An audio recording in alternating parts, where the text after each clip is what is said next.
시청자 여러분 안녕하십니까? 하루의 뉴스를 정리해드리는 YTN 뉴스나이트입니다. 배현진 국민의힘 최고위원의 사퇴에 이어서 초선 의원 30여 명이 조속한 비대위 전환을 공개 촉구했습니다. 오전까지 최고위원 일부 사퇴로 비대위로 전환된 전례가 없다 이렇게 얘기했던 권성동 직무대행도 비대위 체제에 사실상 동의한 것으로 보입니다. 국민의힘 집안 싸움 영향인지 대통령 지지율은 30%가 붕괴됐습니다. 민주당 당권 주자들의 본격 행보가 시작되는 가운데 저학력, 저소득층이 국민의힘 지지가 많다. 이재명 후보의 이 발언이 논란입니다. 나이트 포커스에서 관련 내용들 다뤄보고요. 먼저 뉴스나이트 오늘의 헤드라인 정진영 앵커가 정리해드립니다.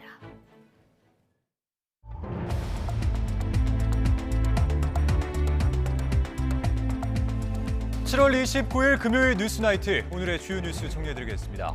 자, 먼저 윤석열 대통령의 이 국정운영 지지율이 취임 후 처음으로 20%대로 떨어졌다는 여론조사 결과가 첫 번째 소식으로 준비되어 있습니다. 한국갤럽 조사 결과 직무 수행을 잘하고 있다는 응답은 한 주 전보다 4%포인트 하락한 28%에 그쳤고 잘못하고 있다 이 응답은 2%포인트 상승한 62%로 집계됐습니다. 국민의힘 배현진 의원이 돌연 최고위원직에서 사퇴하며 이준석 대표 징계 이후 불거졌던 당 지도체제 관련 논의에 다시 불이 붙고 있습니다. 배 의원 사퇴를 계기로 초선 의원들이 비대위 전환 필요성을 제기했는데 권성동 대표 직무대행도 공감의 뜻을 나타낸 것으로 알려졌습니다. 민주당 당권 주자로 본격 행보에 나선 이재명 의원이 저학년, 저소득층에서 국민의힘 지지자가 많다고 말해 논란이 일고 있습니다. 이 의원에 맞서는 97 주자 박용진, 강훈식 의원은 단일화 논의를 시작하면서도 방식과 내용을 두고 신경전을 이어가고 있습니다. 정부가 초등학교 입학 나이를 만 6세에서 만 5세로 1년 앞당기는 방안을 추진합니다. 학생의 교육 선택권 보장을 위해서 자사고를 유지하고 또 교육 과정이나 대입 제도도 학생과 학부모의 여론조사를 반영해 개편하기로 했습니다.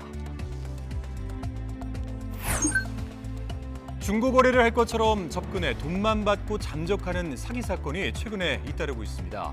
확인된 피해자만 40명에 육박하는데 모두 성을 김 씨라고 밝힌 같은 사람에게 사기를 당한 것으로 조사됐습니다.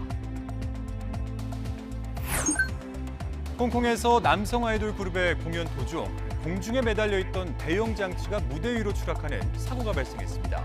춤을 추던 무용수 2명이 다쳤고 현장에서 이를 지켜봤던 관객들은 정신적으로 큰 충격을 받았습니다. 북상하는 제5호 태풍 송다가 중국으로 비껴갈 것으로 보입니다.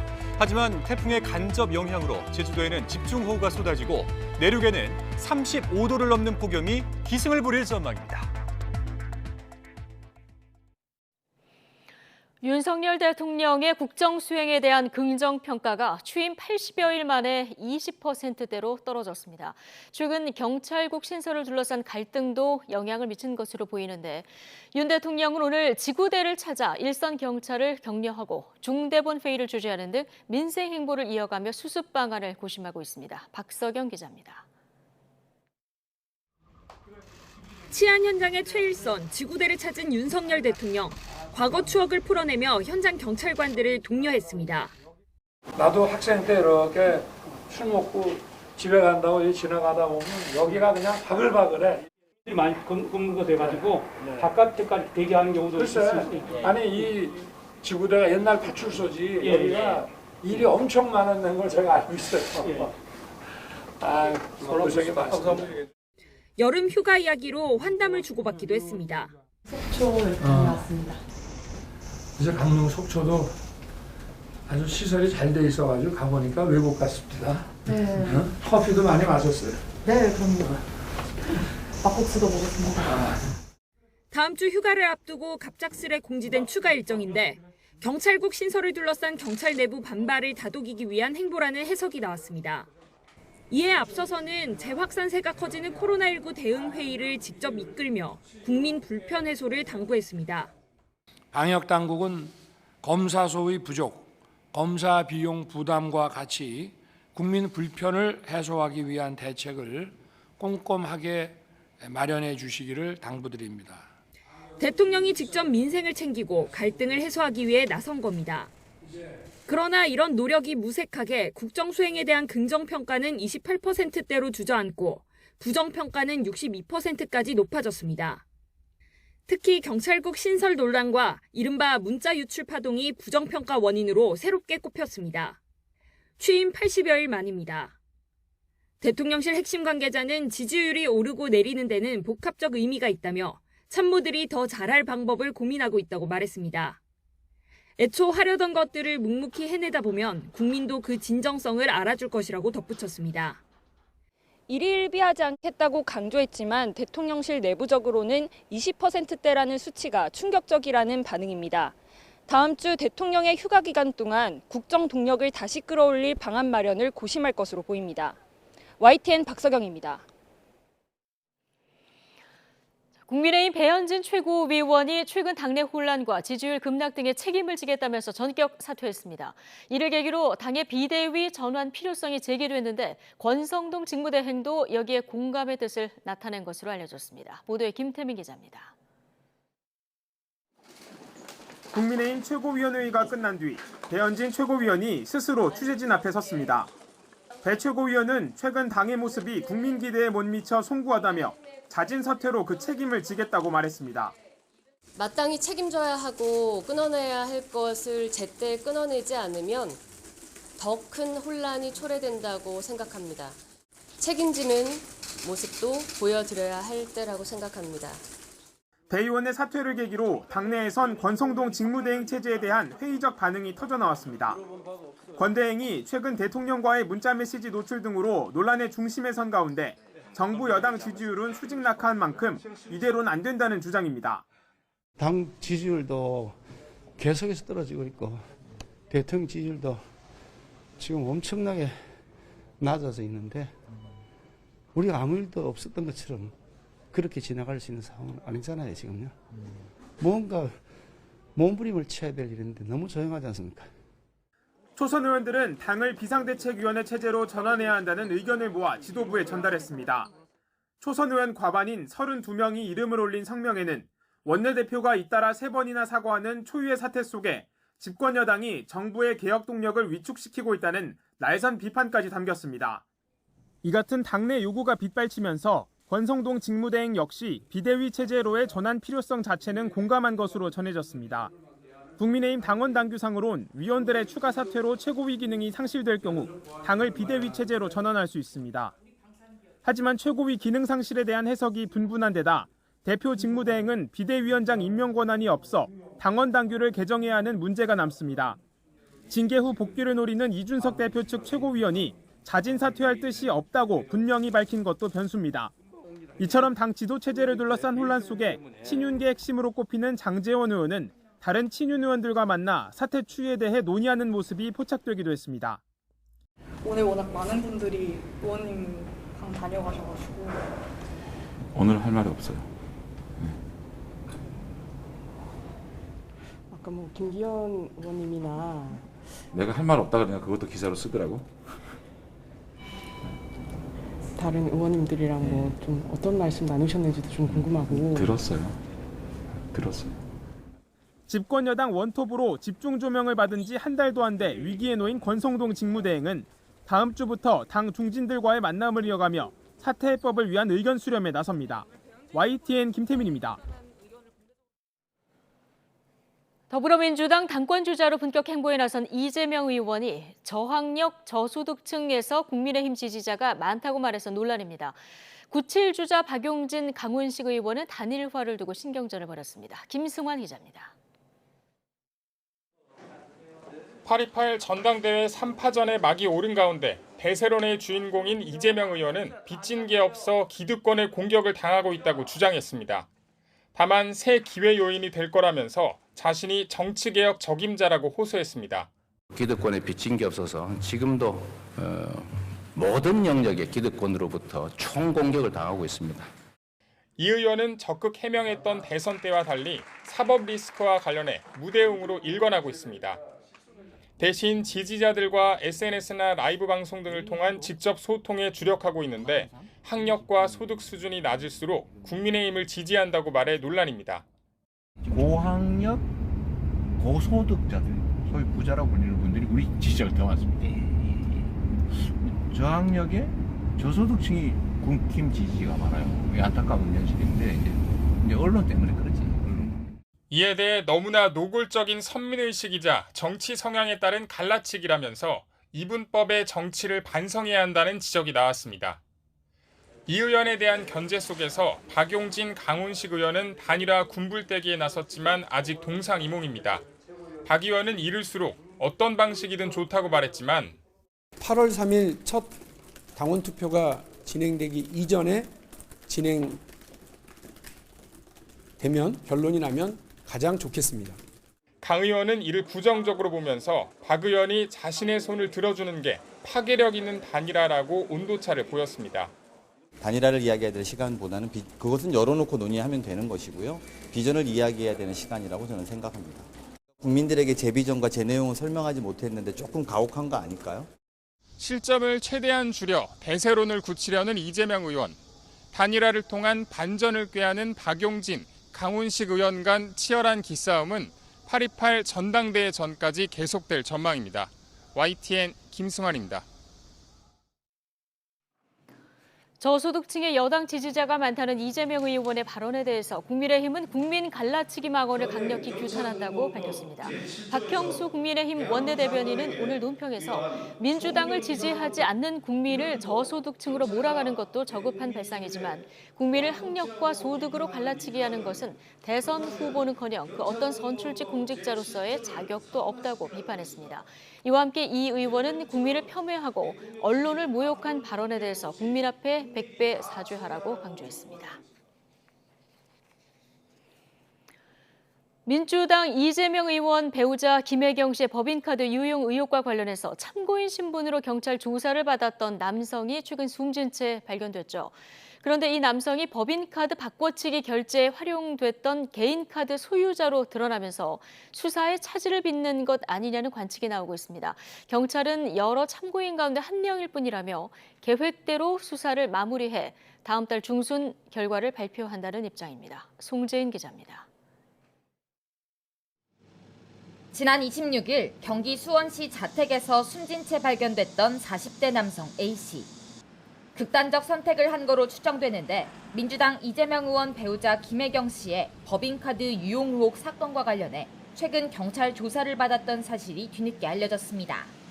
당시 경찰은 A씨를 한 차례 조사한 뒤 추가 소환 계획이나 피의자 전환 가능성은 없었다며 핵심 인물과는 거리가 멀다고 선을 그었습니다. 하지만 A씨가 법인카드 유용 의혹에 깊숙이 연루된 것으로 의심되는 정황이 잇따라 드러나고 있습니다.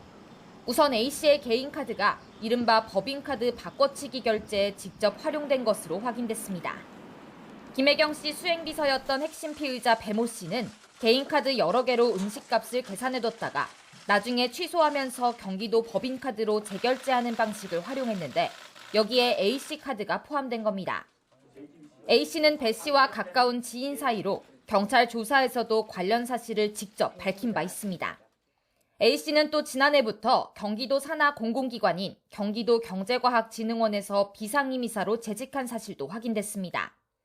이재명 의원의 공직선거법 위반 사건 등을 변론한 이태영 변호사와 이한주 전 경기연구원장 등 측근들도 과거 이곳에서 비상임이사를 지냈습니다.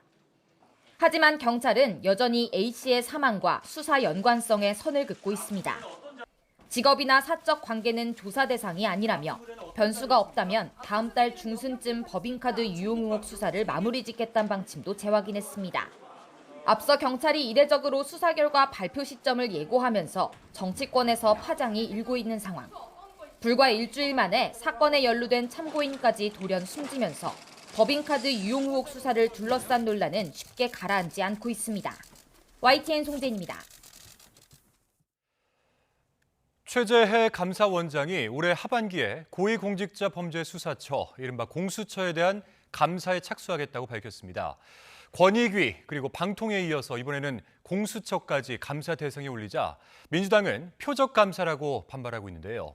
한편 최재해 원장은 감사원이 대통령의 국정 운영을 지원하는 기관이라고 말해서 구설에 오르기도 했습니다. 박기환 기자입니다.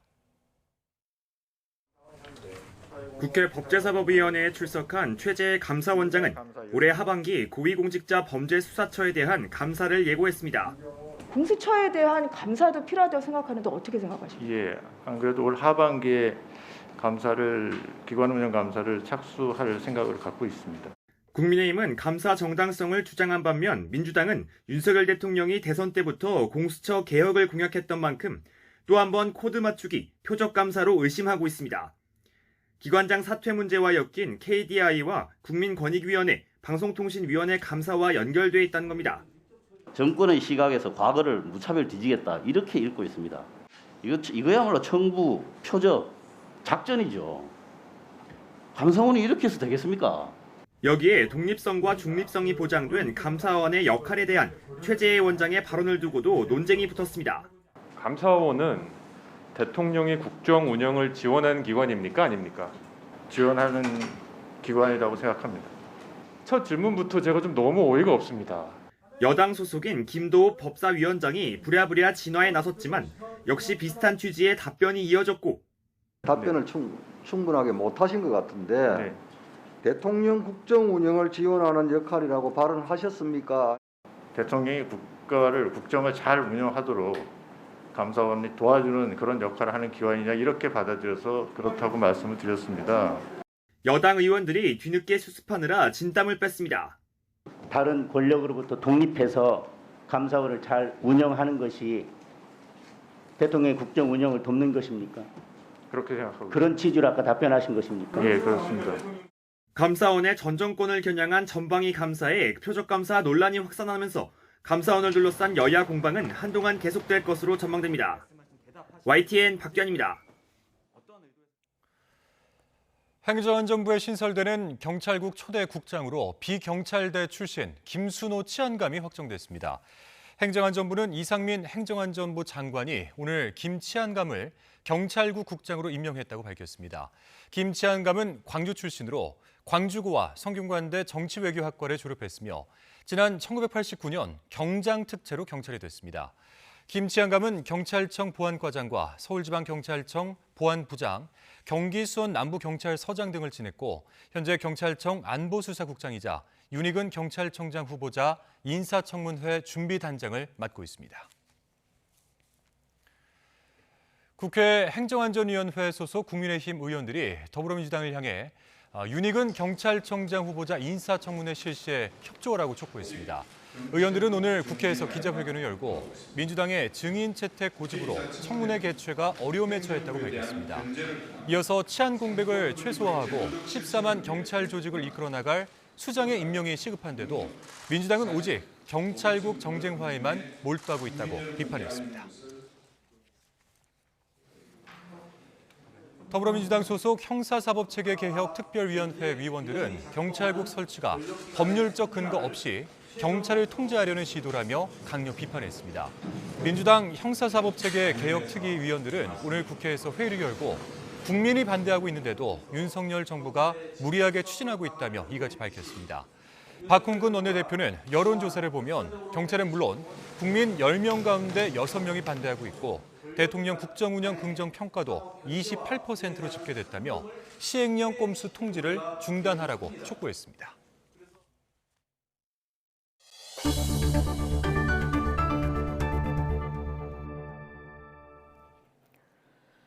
정부가 초등학교 입학 나이를 만 6살에서 5살로 1년 앞당기는 방안을 추진합니다. 또 학생의 교육 선택권 보장을 위해서 자사고를 유지하고 교육과정이나 대입제도도 학생과 학부모의 여론조사를 반영해서 개편하기로 했습니다.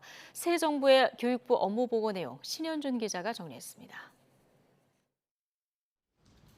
현재 초등학교 입학 나이는 만 6살, 이를 만 5살로 1년 앞당기는 학제 개편 방안이 추진됩니다.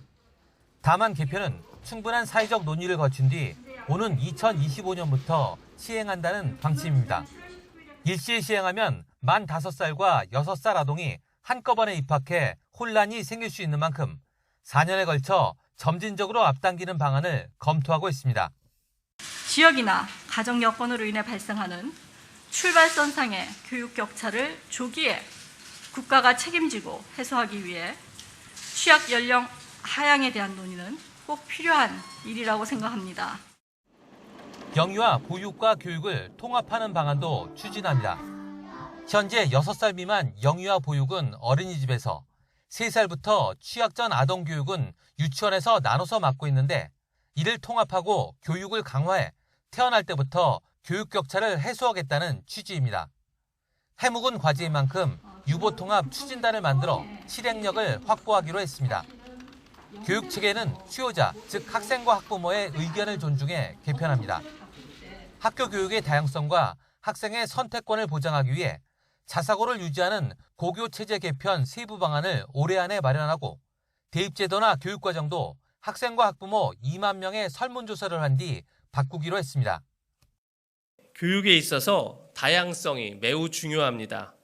이를 위해 교과 과정을 탄력적으로 운영하고 다양한 종류의 학교 형태를 보장하는 등 국민의 선택권을 폭넓게 확대해야 합니다. 대학은 규제를 풀고 지방재정 교부금 일부를 지원해 자율적 혁신을 유도합니다. 나눠주기식 지원이 아니라 획기적 연구 성과를 내는 대학과 지역대학 등은 전략적으로 집중 지원하고, 회생이 불가능한 대학 30곳 정도는 통폐합하거나 다른 공공기관으로 바꾸는 등 퇴로를 열어주기로 했습니다. 교육부는 아울러 반도체뿐 아니라 디지털과 바이오헬스 등 미래 성장 동력 창출을 위한 첨단 분야 인재 양성에도 힘써 나가기로 했습니다. YTN 신현주입니다. 만 5세 입학과 보육 통합, 자사고 준치. 오늘 교육부가 내놓은 정책들은 모두 찬반이 팽팽한 사안들이죠. 교실과 교사 확보 같은 인프라, 예산 문제부터 법 개정 문제까지 넘어야 할 사안이 많습니다. 김연아 기자입니다. 초등학교 입학 나이를 1살 낮추면 만 5살과 6살이 동시에 1학년이 됩니다. 계획대로라면 2025년부터 4년간 학생이 25%씩 늘어나는 겁니다. 4년 동안에 늘어나는 학령 인구는 줄어들고 있는 학령 인구의 숫자하고 비슷해서, 그래서 현재 가용한 재원의 범위 내에서 우리가 할 수 있을 거다라는 생각을 했고요. 교원 노조는 교사와 교실이 크게 부족해질 거라며 강하게 반대했고, 유치원 교사 노조도 유아 발달을 무시한 채 아이들을 학업 경쟁에 일찍 내모는 것이라며 비판했습니다. 농어촌이 주는 것이지 도시가 줄지 않습니다. 추가적으로 25%가 더 늘어나서 과밀학급이 더 생긴다고 보셔야 돼요. 그런 문제를 해결하고 감당하면서까지 취학 연령을 1살 낮추는 게 필요한가? 어린이집과 유치원 교육을 합치는 유보통합은 해묵은 수건 사업이지만 YS 때부터 추진해도 성과가 없었습니다. 어린이집이냐 유치원이냐에 따라 담당 부처와 예산, 교사 자격 등이 모두 달라서 이해관계 조정이 쉽지 않아서인데, 특히 유치원과 유치원 교사들이 부정적입니다. 정말로 건물을 다시 짓지 않는 한 이 규격 맞추기도 어렵고요. 우리 같이 하향 조정되는 거예요. 어떻게 나라의 유아 교육이 하향 조정돼야 돼요? 자사고 존치는 진보 교육감들이 학교 평가와 재지정 권한으로 무력화할 수 있고, 대입체제 개편은 대규모 설문조사에도 원만한 결과물이 나올지 의문입니다. 또 첨단 인재 양성 방안은 수도권 대학 정원 증원 때문에 지방대가, 지방교육재정교부금 지원 개편은 교육청이 반대하고, 한 개 대학 정리는 지역경제 위축 우려를 불식해야 합니다. 무엇보다 대부분 계획이 법 개정을 필요로 하는데 야당이 다수당인 상황이라서 국회 문턱부터 넘기가 어려워 보입니다. YTN 김연아입니다. 국회 민생경제안정특별위원회에선 경제위기에 대응하기 위한 민생 관련 법안이 여야 합의로 의결됐습니다. 고물가 상황에 밥값 부담이 커진 직장인 지원을 확대하고, 고유가에 허덕이는 화물 노동자 등을 위해서 유류세의 탄력세율 범위를 50%까지 늘렸습니다. 정현우 기자가 전해드립니다. 국회 민생경제안전특별위원회는 간사 선임 이후 열린 첫 회의부터 민생 법안 처리에 속도를 냈습니다. 개별 소비세법 일부 개정 법률안 대안을 위원회 안으로 제안하고자 하는데 이의 없으십니까? 가결되었음을 선포합니다. 우선 고물가 상황 속 직장인들 점심값 부담을 덜기 위해 10대 비과세 한도를 현행 10만 원에서 20만 원까지 늘렸습니다. 20만 원 이상 식대를 회사에서 지원받는 노동자라면 연소득 1,200만 원 이상, 4,600만 원 이하 구간에선 월 15,000원씩, 4,600만 원부터 8,800만 원까지 구간에선 월 24,000원씩 세금을 덜 내게 됩니다. 다만 사업장마다 형평성 문제를 고려해 준비 기간을 두고 내년부터 시행됩니다.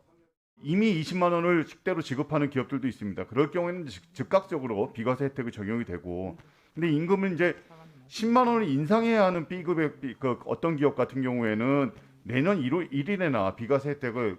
민생특위는 유류세 탄력세율을 현행 30%에서 50%까지 높이는 민생 법안도 의결했습니다. 50%부터 100%까지 조정 가능한 법안들이 올라왔지만 여야 양측이 공통 발의한 안인 50%로 합의한 겁니다. 이렇게 하면 정부가 고유가 상황에 맞춰 세율을 조정할 수 있는 폭이 넓어집니다.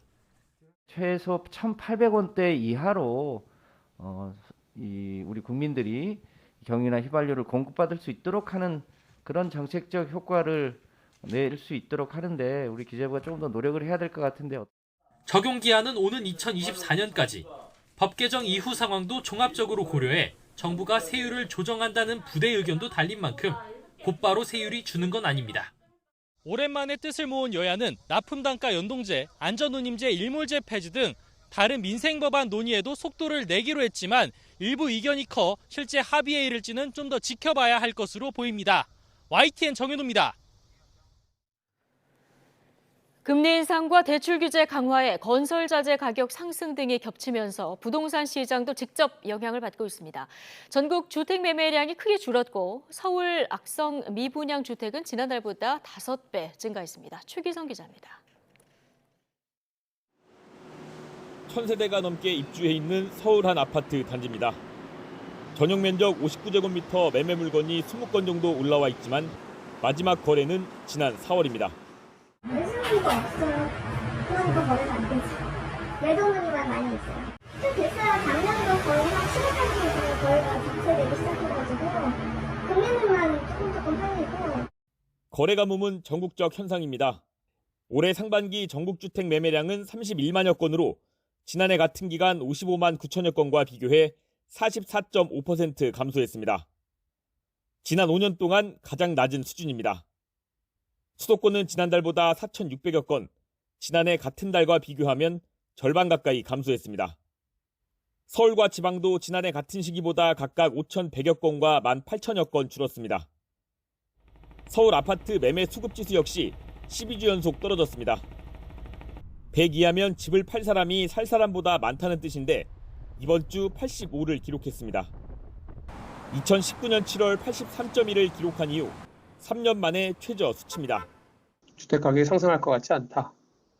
이게 이제 퍼지기 시작하면서 대출을 받아서 이제 매수를 하려고 하는 경우에도 그 대출 이자 부담이 커졌기 때문에 굉장히 수요가 축소되는 데 크게 기여하고 있다고 봐야죠.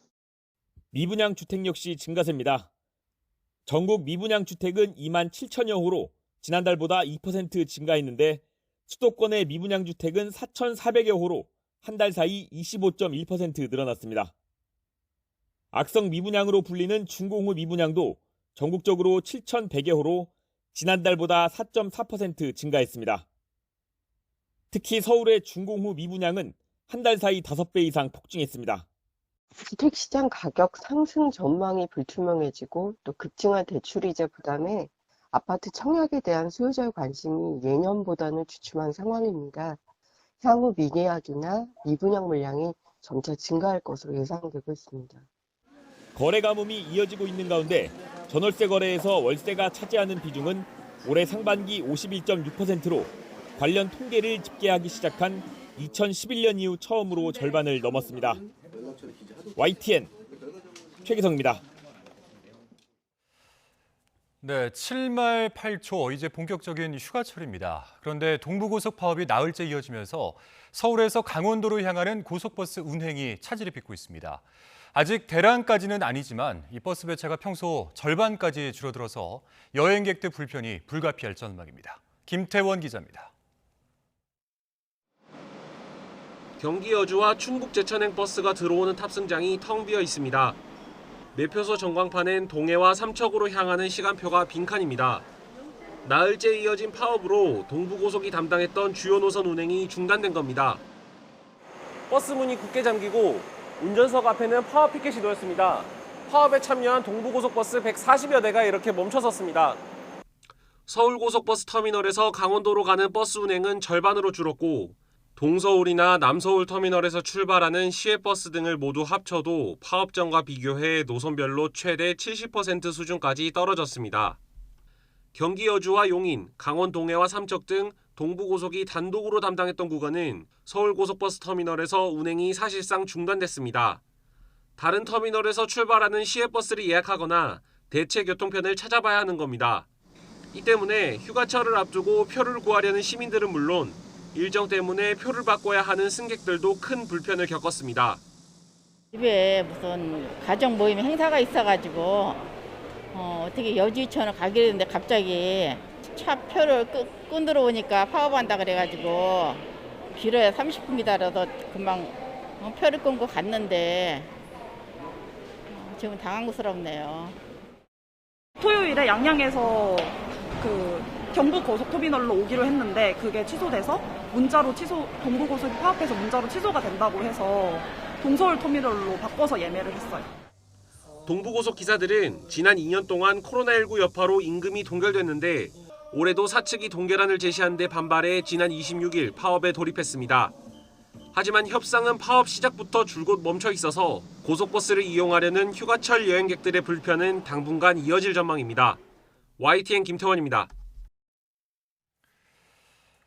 네, 마른 장마와 무더운 날씨 탓에 낙동강은 녹조로 몸살을 앓고 있다고 합니다. 악취는 물론이고 독성 물질까지 확인돼 주민들의 수돗물 불안이 커지고 있습니다. 이윤재 기자가 현장에 다녀왔습니다. 대구 달성군을 휘감고 흐르는 낙동강. 강 가장자리 녹색띠가 선명합니다. 강물을 떠보니 온통 녹조 알갱이만 가득합니다. 지류가 흘러드는 곳은 더 심각합니다. 낙동강 본류와 색강이 합류하는 지점입니다. 보이는 것처럼 물이 거의 흐르지 않고 고여 있는데요. 나무 막대로 강물을 휘저어봐도 강 바닥이 보이지 않을 정도로 녹조가 심각합니다. 녹조로 생긴 악취로 주민들도 고통을 호소합니다. 그 냄새가 아주 역합니다. 분뇨 처리장 주위에 있는 것 같은 그런 기분이 들 정도로 이게 물이 썩었다는 걸 느낄 수 있을 만큼 위에 부유물도 많이 뜬 것 같고 그렇습니다.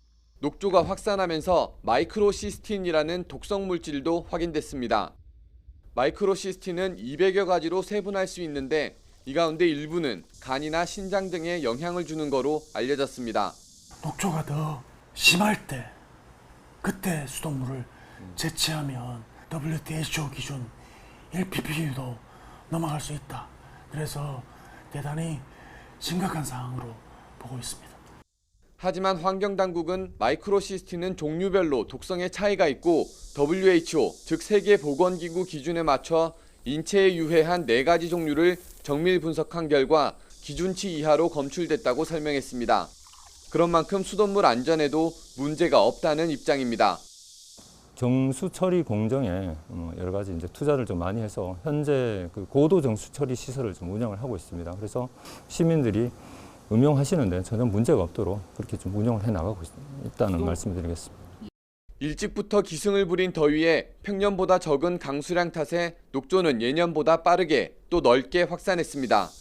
안전하다는 당국의 설명에도 퍼져가는 녹색띠를 보는 낙동강 지역 주민들의 불안은 쉽게 가라앉지 않고 있습니다.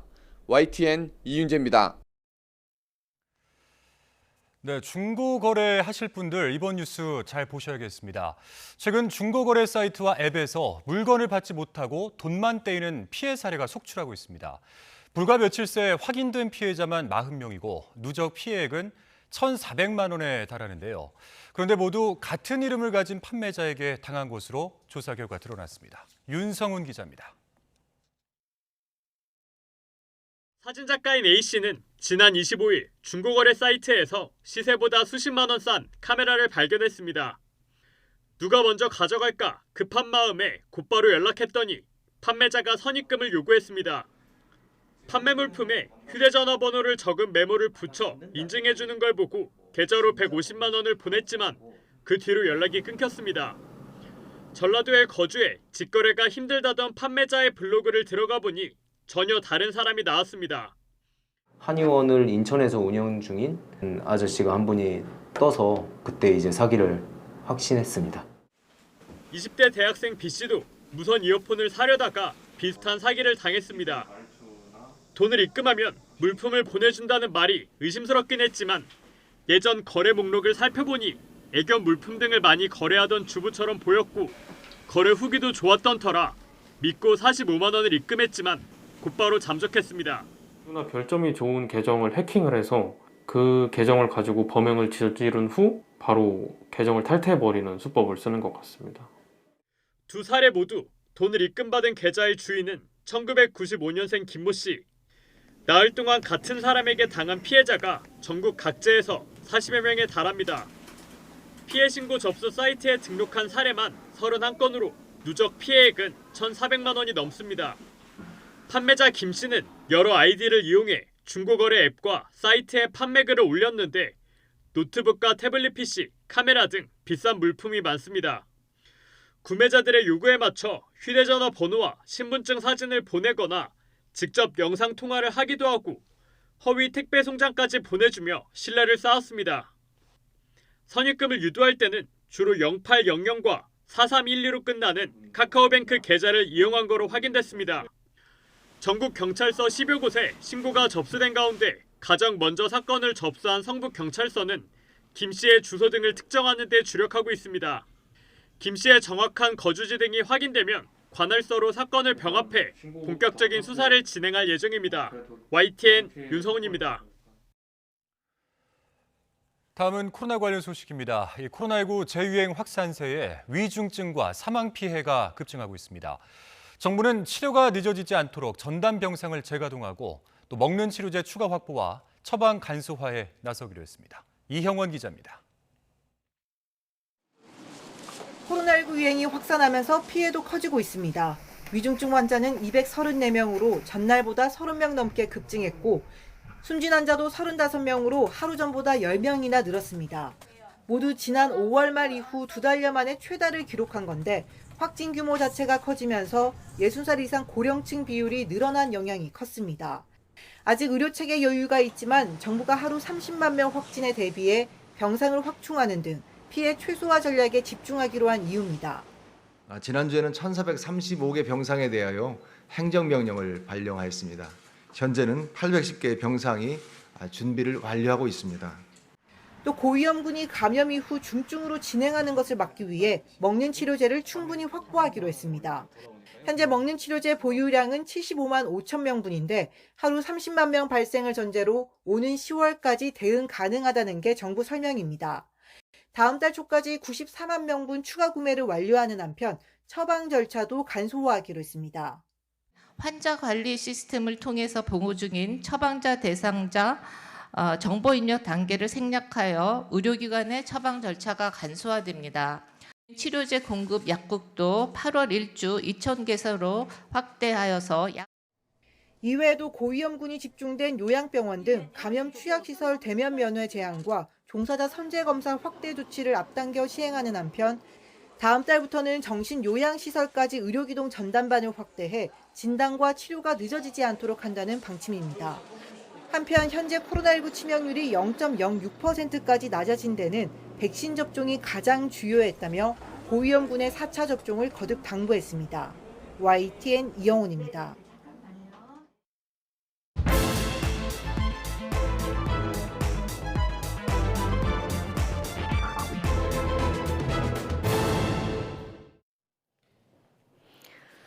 네, 윤석열 대통령의 직무 수행에 대한 긍정평가가 처음으로 20%대로 하락했습니다. 이런 가운데 국민의힘 배현진 최고위원이 오늘 최고위원 자진 사퇴를 선언하면서 당 지도체제 논란이 다시 불붙고 있는데요. 나이트 포커스, 오늘은 신인규 전 국민의힘 상근 부대변인 그리고 하헌기 전 더불어민주당 상근 부대변인 두 분과 함께하겠습니다. 어서 오십시오.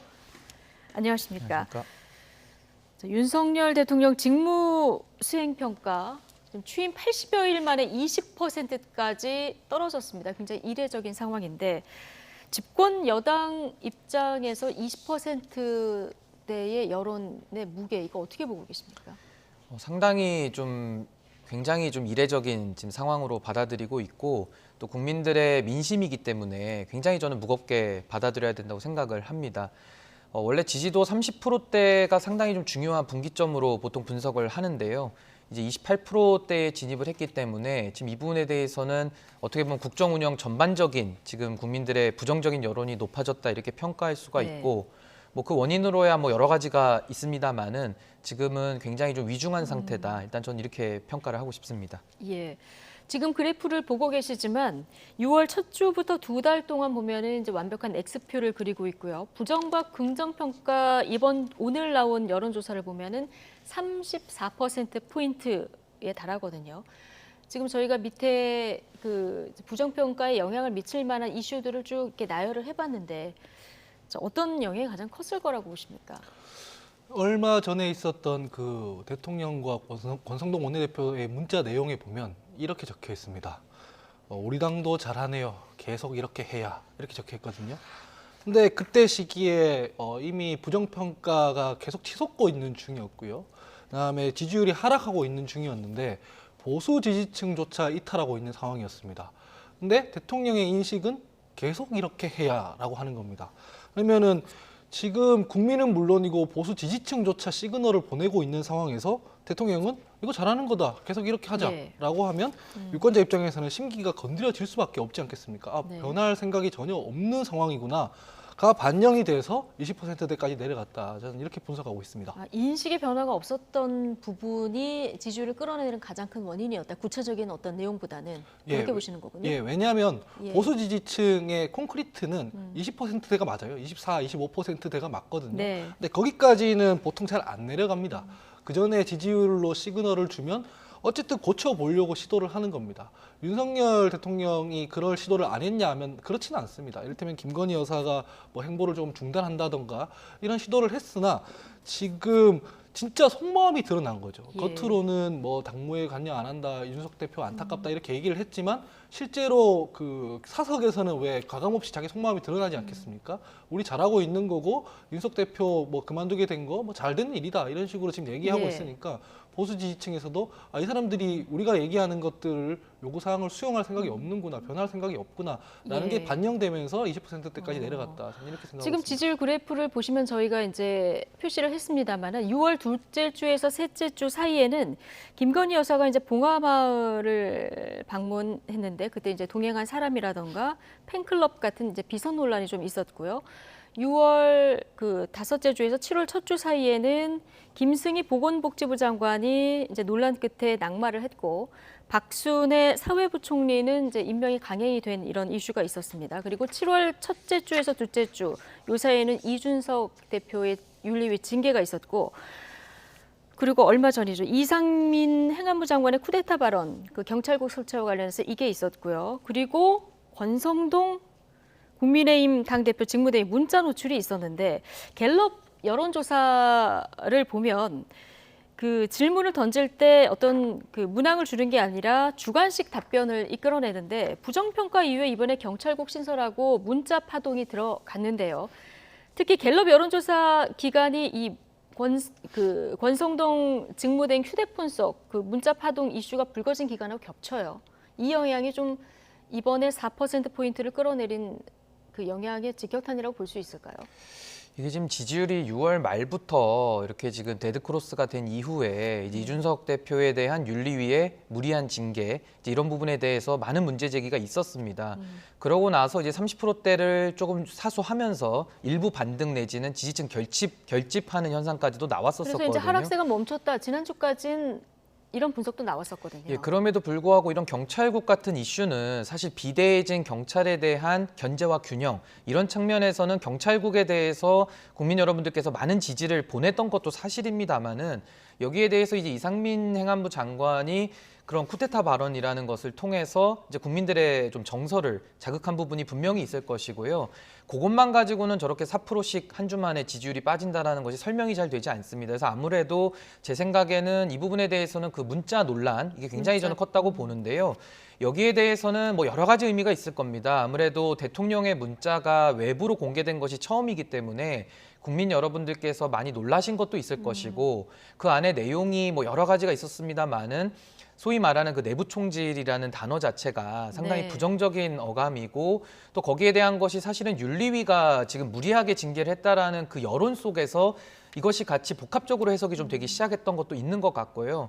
거기에다가 이제 권성동 원내대표가 저기서 이제 그 대통령님의 뜻을 받들겠다 이제 이런 식으로 하다 보니까 건강한 그 대여 관계, 어떻게 보면 대통령실과 여당의 관계가 조금은 건강한 협력 관계를 국민들이 많이 바랬을 테고, 또 윤석열 대통령께서 도어 스태핑을 통해서 많은 부분에서 그런 것들을 강조를 했었거든요. 그래서 이런 것들이 조금은 국민들을 좀 자극한 거 아니냐. 그래서 저는 이 문자 파동이 저는 상당한 영향을 좀 미친 거다. 저는 이렇게 평가하고 싶습니다. 문자 파동이 좀 잊혀져 가고 있었던 윤리 징계까지 좀 소환해서 결합돼서 지지율을 끌어내리는 요인이 되다, 지금 이렇게 좀 분석을 해주셨는데, 자, 또 하나 여론조사가 있는데요. 경찰국 신설이 필요하다, 안 하다, 이 여론조사가 있었는데요. 자, 필요하다가 33, 과도하다가 51, 자, 이렇게 나타났습니다. 자, 이건 대통령 지지율 때문에 이 이슈를 바라보는 부정평가가 늘어난 걸까요? 아니면 이 이슈 때문에 대통령 지지율이 하락한 걸까요? 붙어 있을 텐데요. 저는 이렇게 생각합니다. 민주당에서 검경 수사권 조정을 했을 때 검찰개혁 자체에 대해서 그 시대 정신을 반대하는 건 아니었을 겁니다. 예. 상당수의 국민들은 그랬을 텐데, 그런데 그 개혁 정신을 문제 삼은 게 아니라 민주주의적 원칙을 훼손하는 것을 문제 삼았습니다. 검찰개혁하는 건 좋은데 왜 그렇게 하느냐라는 어떤 비판들이 있었던 거거든요. 절차적 문제. 똑같습니다. 뭐냐면 지금 어쨌든 그 당사자인 경찰들이 이렇게 하지 말고 논의를 좀 하자고 얘기를 하는데도 불구하고 그걸 쿠데타라고 명명합니다. 그다음에 일각에서는 이거 하려면은 정부조직법을 개편해서 해야 된다라고 얘기를 하는데 그런 거 아니다, 시행령으로 하면 된다라고 얘기를 합니다. 근데 국민의힘과 정부에서는 경찰을 통제하기 위해 마땅히 필요하다고 얘기를 하지만 그 중간중간에 이상민 행안부 장관은 이런 얘기를 합니다. 필요에 따르면은 중대한 사안에 대해서는 행안부 장관이 수사를 지휘할 수 있다, 이런 얘기를 합니다. 그거는 명백하게 잘못된 말이 맞습니다. 왜냐하면은 수사에 대한 지휘 권한은 법을 바꿔야 되는 문제지 뭐 해석에 따른 문제가 아니거든요. 그러면 그런 얘기를 듣고 경찰국을 신설하는 게 뭐 인사나 경찰 행정 업무에 대해서 행안부 장관이 할 수 있는 권한을 좀 더 보조하기 위해 서포트하는 기관을 둔다라고 사람들이 생각하는 게 아니라 이 사람들이 경찰을 장악한다고 오해할 수밖에 없지 않겠습니까? 그러니까 속도 조절을 하라고 주문을 하고 있는데도 그걸 무시하고 있는 상황이거든요. 당연히 지지율에 영향을 미쳤다, 저는 이렇게 평가합니다. 절차가 좀 거칠었다, 그래서 이 평가에 영향을 미쳤을 것이다라는 해석이신데, 행안부 내 경찰국 신설만 놓고 보면 어떻게 보십니까? 우선은 그 경찰국이라는 것이 뭐 정부조직법상에 가능하냐에 대한 이견은 충분히 저는 있을 것 같고, 또 거기에 대해서는 충분한 논의가 또 가능하다고 보여집니다. 이제 국회가 개원이 됐기 때문에 충분히 따질 수 있는 영역인데, 여기에 대해서는 이제 경찰에 대한 통제 필요성, 이건 국민들이 다 공감을 하시는 것 같고요. 또 경찰 자체도 본인들의 권한이 비대해졌기 때문에 당연히 그 통제를 받아야 된다라고 말을 하고 있었습니다. 그렇다면은 여러 가지 방안이 있을 수 있고, 저는 그중에서도 경찰국으로 통제하는 방안도 전 좋다고 생각합니다. 그러나 이제 다만 그것을 집행하는 과정 속에서 이제 너무 시위를 촉박하게 하는 거 아니냐라는 여러 가지 비판이 좀 있었고요. 저는 가장 그 결정적이었던 것은 그 발언일 겁니다. 아무래도 경찰들의 그런 뭐 여러 가지 회의나 또 여러 가지 대응 방식에 대해서 행안부 장관이 거기에 대해서 뭐 쿠데타라는 발언을 좀 소환함으로써 누군가를 비판할 때 상당히 과도한 비판을 하게 되면 또 역풍을 맞는 것이거든요. 그래서 저는 그런 발언들이 물론 뭐 행안부 장관이 좀 철회하긴 했습니다만은 그 발언 자체가 저는 국민들에게 들렸을 때 상당히 좀 무리해 보인다. 그리고 마치 민주당이 검수완박 법안을 상당히 군사 작전하듯이 했거든요. 저도 비판 거 많이 했습니다. 마치 경찰국에 대한 추진 방안도 국민들께서 느끼시기에는 그런 민주당의 검수완박식으로 행정부 내에서 추진하는 거 아니냐. 그래서 조금 더 의견 수렴을 폭넓게 했으면 하는 좀 그런 아쉬움이 좀 남는 대목입니다. 예. 자, 연령대별로 좀 볼까요? 70대 이상에서만 긍정평가가 좀 높은 상황이고요. 20대 이하는 20%, 그리고 30대하고 40대를 봤던 17% 정도인데 40대는 원래 이제 민주당 쪽에 손을 많이 들어줬었기 때문에 30대를 보면 17%까지 좀 떨어진 상황인데요. 세대 포이론, 이거 가지고 국민의힘에서 지난 선거에서 승리의 요인 동력으로 또 작용하지 않았습니까? 이게 좀 무너진 이런 상황으로도 보이는데 이 부분은 어떻게 보십니까? 완전히 무너졌다고 봐야 되고요. 그리고 윤석열 대통령께서 좀 착각을 하고 계신 것 같아요. 뭐냐면 20대, 30대는 윤석열 대통령의 지지자가 아니었습니다. 원래 국민의힘 내에서도 뭐 홍준표 대구시장을 지지했던 거거나 아니면 이준석 대표를 지지했었죠. 그러니까 본인의 전통적 지지층, 뭐 콘크리트 지지층이 아니었거든요. 근데 이게 이제 국민의힘이 연대를 하면서 그 후보군들과 뭐 당대표와 후보와 이렇게 총 동맹을 맺는 과정에서 이제 결집이 됐던 거거든요. 이 우리가 2030 세대에 주목했던 것은 이분들이 캐스팅 보트이기 때문입니다. 근데 집권하자마자 이 2030 세대를 나몰라라 한 게 사실입니다. 뭐 이 사람들에 대한 공약 이행의 영역에서도 그렇고 이준석 대표를 대하는 태도도 그렇고 사실상 권력 기관들을 장악하는 것 외에는 그 어떤 약속을 지키려고 하는 행보를 보이지 않았거든요. 이런 지점에 대해서 2030들은 느끼는 거죠. 아, 선거에서 우리를 이용만 해놓고 버리는구나. 그러니까 윤석열 대통령이 이준석 대표를 대하는 그 태도가 자기들을 대하는 태도에 아마 이입을 했을 겁니다. 그래서 이 결과로 나온 모습이 아닌가 이렇게 생각됩니다. 예, 지금 대통령 다음 주 휴가인데 당 내홍의 지금 지지율도 떨어진 상황이라서 마음이 굉장히 무거울 것 같은데 어쨌든 뭐 국정 동력을 확보하는 이런 구상들 휴가 동안 하셔야 될 텐데요. 어떤 얘기들을 좀 많이 들어야 된다고 보십니까? 저는 지금 이제 이 지지율 하락에 대해서 상당히 좀 무겁게 아마 받아들이고 있으실 거라고 생각은 들고요. 이 지지도가 빠진 것들을 보면은 사실상 2030 그리고 이제 4050에서도 많은 이탈이 지금 있어 보입니다. 거기에 대해서는 사실 선거 기간에서도 똑같은 논쟁이 많이 있었거든요. 예를 들면 당시에도 2030이 갑자기 급격히 1월 달 정도에 빠지는 현상이 있었는데 당시에도 그것이 표면적으로는 이준석 대표와 윤석열 후보 사이에 갈등으로 비춰졌습니다만은 당시에도 전략적으로는 분명했거든요. 이준석 대표는 조금 더 세대를 확장시키고 이념적으로도 확장시키면서 모든 선거가 한 표라도 더 모아야 이기는 거기 때문에 그 확장성에 좀 집중을 했던 겁니다. 그러나 반면 윤석열 후보가 당시에 보였던 모습에서는 조금 더 집토끼 위주로, 그러니까 기존의 지지층을 좀 더 단단히 하는 식으로 했었는데 이게 노선이 같이 갈 수가 없거든요. 그래서 이런 식의 좀 갈등이 있었던 것인데 이것이 대선 때는 반문재인 내지는 반이재명이라는 정서가 너무 강했기 때문에 이것이 선거 전략적으로는 상당히 통했습니다. 그래서 0.73% 차이로 겨우 간신히 이겼는데 이기고 나서 이제 국정 운영을 하는 모습을 한 100일 가까이, 지금 80일 가까이 지켜보다 보니까는 사실상 이준석 대표가 상징하고 있었던 젊은 세대들은 사실상 지금 토사구팽이라는 것을 느끼고 있고요. 그러다 보니까 지지 철회가 상당히 빠른 속도로 이루어지는 것입니다.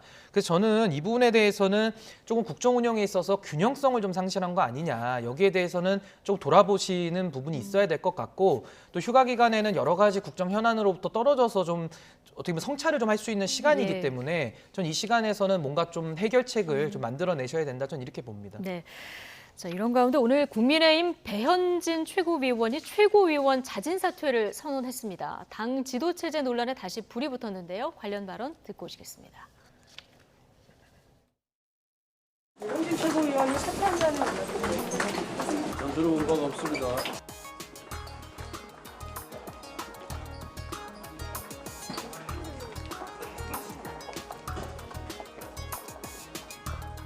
저는 오늘 최고위원직에서 사퇴합니다. 마땅히 책임져야 하고 끊어내야 할 것을 제때 끊어내지 않으면 더 큰 혼란이 초래된다고 생각합니다. 지도부의 한 사람으로서 책임지는 모습도 보여드려야 할 때라고 생각합니다. 네.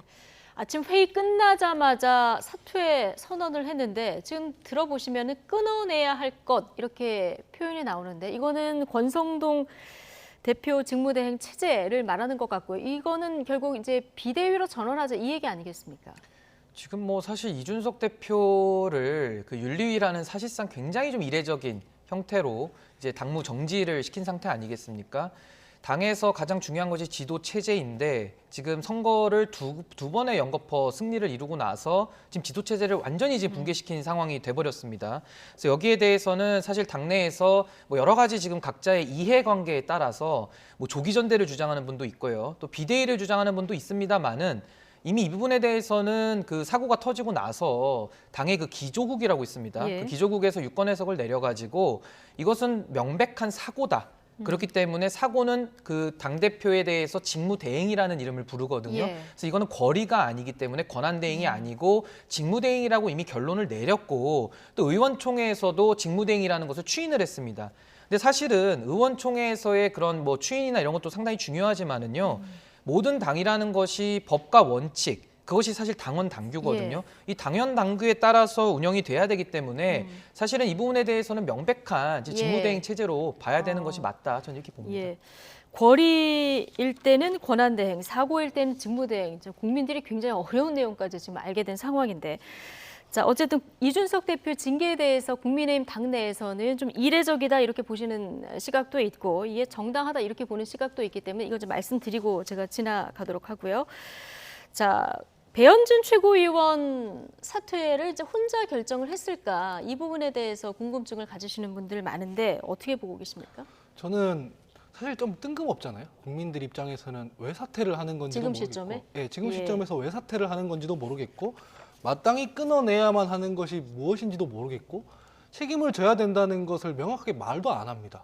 그러니까 저 시점에서 저런 행동은 최고위를 붕괴시키기 위한 게 아니고서야, 그러니까 정치공학적인 행보가 아니고서야 이해가 안 되는 어떤 행보일 수밖에 없거든요. 예. 그럼 이걸 혼자 결정했다고 보십니까? 아니면 누가 의논을 하거나 배우가 있다고 보십니까? 저는 그 소위 윤핵관들이라고 불리는 사람들과의 어떤 교감이 없이 갑자기 저런 행위를 했다고 생각하지 않아요. 왜냐하면 비대위로 갈 수도 있고 뭐 다른 방법이 있을 수 있습니다. 조기 전대로 갈 수도 있을 건데, 근데 비대위로 가면은 무슨 비대위인지를 얘기를 해야 되는 거고, 조기 전대로 간다면 왜 조기 전대로 가야 되는지를 얘기를 해야 됩니다. 근데 실제로 지금 국민의힘이 처해 있는 난맥상은 뭐냐면 국정 지지율이 떨어지고 있다는 점입니다. 그 국정 지지율은 누구 때문에 떨어지느냐? 윤석열 대통령 때문에 떨어집니다. 그러면 국민의힘이란 정당에서는 그거를 멈춰 세우고 실제로 마땅히 끊어내야만 하는 것은 국정 지지율의 하락을 끊어낼 수 있는 어떤 보관이 있어야 되잖아요. 누가 대안이 있습니까? 어떤 사람이 윤석열 대통령에게 이렇게 하면 안 됩니다라고 말할 수 있는 대표가 있을 수 있습니까? 그러니까 비대위로 가든 조기 전대로 가든 지금 권한대행 체제로 가든 아무 의미가 없는 일들을 자기들끼리만 권력투쟁의 일환으로 하고 있다. 이렇게 볼 수밖에 없다는 거죠. 예. 어쨌든 앞서 해석을 해주신 대로 이걸 사고로 해석해서 직무대행 체제다 이렇게 꽝꽝 결론이 내려졌었는데요. 문자 파동 이후에 지도 체제를 바꿔야 한다 이런 목소리 다시 고개를 들기 시작했었죠. 오늘 배현진 의원 사퇴 이후에 차기 당권 주자로 거론되는 김기현 의원은 지도체제 개편 논의에 다시 한번 힘을 실었고요. 장제원 의원의 말을 아꼈습니다. 차례로 듣고 오시죠. 당 지지율도 계속해서 떨어지고 있고 대통령 지지율도 지금 엄청나게 낮아져 있는데 우리가 아무 일도 없었던 것처럼 그렇게 지나갈 수 있는 상황은 아니잖아요. 지금 말씀드렸잖아요. 6개월 지났다고 해서 윤석 대표가 복귀하는 것이 윤리 결정이 옳았던 그릇 흘렀던 다만 극도의 내용에 빠질 거라고. 오늘 워낙 많은 분들이 의원님 방 다녀가셔가지고 오늘 할 말이 없어요. 아까 뭐 김기현 의원님이나 내가 할 말 없다 그러면 그것도 기사로 쓰더라고. 들었어요. 들으셨다는 게 꼭 이럴 때는 엘리베이터 늦게 내려. 이럴 때는 엘리베이터가 늦게 온다. 하하 웃으며 나는 듣기만 했다 얘기하지만 장제원 의원 의원실에 오늘 그 의원들이 굉장히 많이 다녀갔다 이렇게 전해지고 있어서 오늘 기자들이 이런 질문도 던진 건데요. 자, 김기현 의원은 꾸준히 이게 비상 조치가 필요하다 이런 입장을 견지해왔고 오늘 또 한 번 이제 비슷한 얘기를 했는데 이 장제원 의원하고 연대설도 또 제기가 되고 해서요. 이 장제원 의원 의중도 좀 반영됐을까요? 어떻게 보십니까? 뭐 사실은 지금 각자 이 당의 지도 체제가 지금 흔들리는 가운데에서 자기 판단이 다 있을 겁니다. 아무래도 이제 차기 공천과 관련해서 뭐 어떤 것이 더 유리하냐 이제 이런 부분에 대해서 계산법이 다 있을 텐데 지금 국민들께서 다 이 사태를 지켜보고 계시거든요. 이게 어디서부터 시작됐는지를 다 국민들이 알고 계시지 않습니까? 저는 이준석 대표의 그 윤리에 대해서 뭐 여러 가지 의견이 있습니다만은 당원 당규에 의해서 당대표의 직무를 정지시켰거든요. 그렇다면 이후의 과정도 당연히 그 권위를 가졌던 당원 당규에 의해서 운영되는 것이 마땅할 겁니다. 그런데 지금 조기 전당대회 같은 경우는 지도부가 있는 상황에서 가능하지도 않고요. 그것이 가능하려면은 지도부가 아예 다 총사퇴를 한다라든지 어떤 특별한 사정이 없는 바에는 조기 전당대회를 할 수가 없습니다. 그럼 나머지 선택지가 아마 이 비대위일 텐데요. 이 비대위에 대해서도 우리 당원의 96조에 나오는데 여기에는 당대표가 거리되거나 최고위원회의 기능이 상실되는 등의 비상사태가 발생해야지만 가능하다고 되어 있습니다. 근데 아까도 설명드렸다시피 당의 지금 거리 상태가 아니기 때문에 당대표에 그래서 이 부분에 대해서는 지금 비상대책위원회를 가동할 수가 없는 상황이고 물론 최고위 기능 상실에 대해서는 조금 더 지켜볼 상황이 있고 또 이 부분에 대해서는 해석의 여지가 분명히 있습니다만은 더 중요한 것은 비대위원장의 임명 권한이요. 당의 대표 또는 당대표 권한대행이라고 돼 있습니다. 그럼 직무대행은 비대위원장 임명 권한이 없는 거고요? 할 수가 없습니다. 이런 당원 당규를 개정을 해야 되는 겁니까? 그러니까 정말 한다 그러면 당원 당규를 개정하려면 또 전국위를 열어야 되고 또 나중에 전당대회에서 추인을 해야 되거든요. 그러니까 이런 식으로 비대위를 가는 것조차도 현행의 당원 당규상으로는 지금 불가능한 상태입니다. 굉장히 어렵다. 어려운 것이 아니라 당원 당규상으로는 불가능합니다. 불가능하다. 예. 근데 이것을 이제 뭐 개정을 근데 지금 한다거나 계속 이 얘기가 왜 나오는 겁니까, 그러면? 그러니까 이제 정치적인 주장이죠. 정치적인 주장이고 사실 뭐 이준석 대표를 조금 더 사퇴하기 위한 그런 압박용의 멘트일 것이지 현행 당원 당규를 냉정하게 분석을 하면 지금 거리 상태가 아니라고 제가 설명을 드렸는데 그렇게 보면은 이 당원 당규의 96조 규정이라든지 여러 가지 규정들을 지금 개정을 해야 되는 그런 상황이거든요. 근데 이것도 이제 조금은 해석이 필요한 것이 지금은 당대표의 그런 사고 상황이기 때문에 이런 방식을 통해서 만약에 당대표의 직무 권한을 배제시키거나 거리 상태를 인위적으로 만든다면은 그거는 또 다른 형태의 또 탈법이 되는 겁니다. 그래서 이런 부분이 저는 상당히 좀 무리한 방법을 지금 좀 동원하려는 거 아니냐라는 생각이 들고 오히려 직무대행 체제라는 것이 명백하다면은 이 직무대행 체제가 조금 더 안정화될 수 있도록 지금은 당원들이나 온 지도부나 여러분들이 마음을 좀 모아서 이 지도 체제를 좀 안정시켜야 될 때 아니냐 저는 이렇게 생각합니다. 그런데 어쨌든 당 내에서 지금 지도부 바꿔야 된다 이런 얘기가 많이 나오고요. 또 권성동 직무대행도 오전에는 최고위원 전원이 사퇴하지 않으면 이건 힘들다 이렇게 얘기했는데 좀 동의한다 또 이렇게 얘기하는 상황이라서 최고위원들을 보면 이 해석이 제각각이라고 말씀을 해주시지 않았습니까? 지금 최고위원 회의에 들어가는 사람을 보면 총 9명입니다. 그런데 이 가운데서 이준석 대표는 당원권 정지가 됐죠. 그리고 김재원 전 최고위원은 선거 때 사퇴를 한 상황이라서 7명이 이제 회의를 하는 이런 상황이고 오늘 배현진 의원까지 사퇴를 하는 상황입니다. 그러면 몇 명이 사퇴해서 몇 명이 이 중에서 몇 명 중에 몇 명이 사퇴하는 이거를 분모를 어디로 할 건지 또 과반으로 볼 건지 3분의 2로 볼 건지 전체로 볼 건지 굉장히 헷갈리는데 이게 당원에도 규정된 부분이 있습니까? 그래서 이 부분이 지금 그 해석상 여러 가지 논란을 낳는 부분이 지금 앵커께서 지적하신 부분인데요. 또 하나 조항은 당원에 보면은 최고위원이 거리된 경우, 그러니까 예를 들면 지금 배현진 의원이 사퇴를 했기 때문에 저 상태는 거리로 볼 수 있거든요. 거리됐을 때는 어떤 조항이 있냐면은 전국위원회에서 30일 이내에 거리된 몫의 선출직 최고위원을 다시 선출하게 돼 있습니다. 그러니까 지금 어떻게 보면 당원 당규대로 한다면은 이 정상적인 최고위를 지금 무너뜨릴 것이 아니라 사퇴를 한 최고위원의 자리를 전국위원회를 열어서 그 최고위원을 다시 뽑아야 되는 겁니다. 그런데 지금 그런 일은 하지는 않고 오히려 이 비대위를 그러니까 비대위를 가기 위해서 이 최고위를 무너뜨리려는 지금 그런 식의 여러 가지 목소리들이 나오고 있는 건데요. 만에 하나 해석을 하더라도 이 최고위의 그 기능 상실이라는 것을 해석한다면은 원칙대로 하면은 다시 그 거리된 몫을 뽑는 게 맞는데 안 뽑는다고 하더라도 그 의결 정족수가 재적의 과반수가 출석해서 출석한 사람의 과반수로서 의결하도록 돼 있거든요. 그렇다면 저 9명 중에 5명 이상만 일단 나올 수 있다 그러면 최고위는 운영하는데 아무 지장이 없는 겁니다.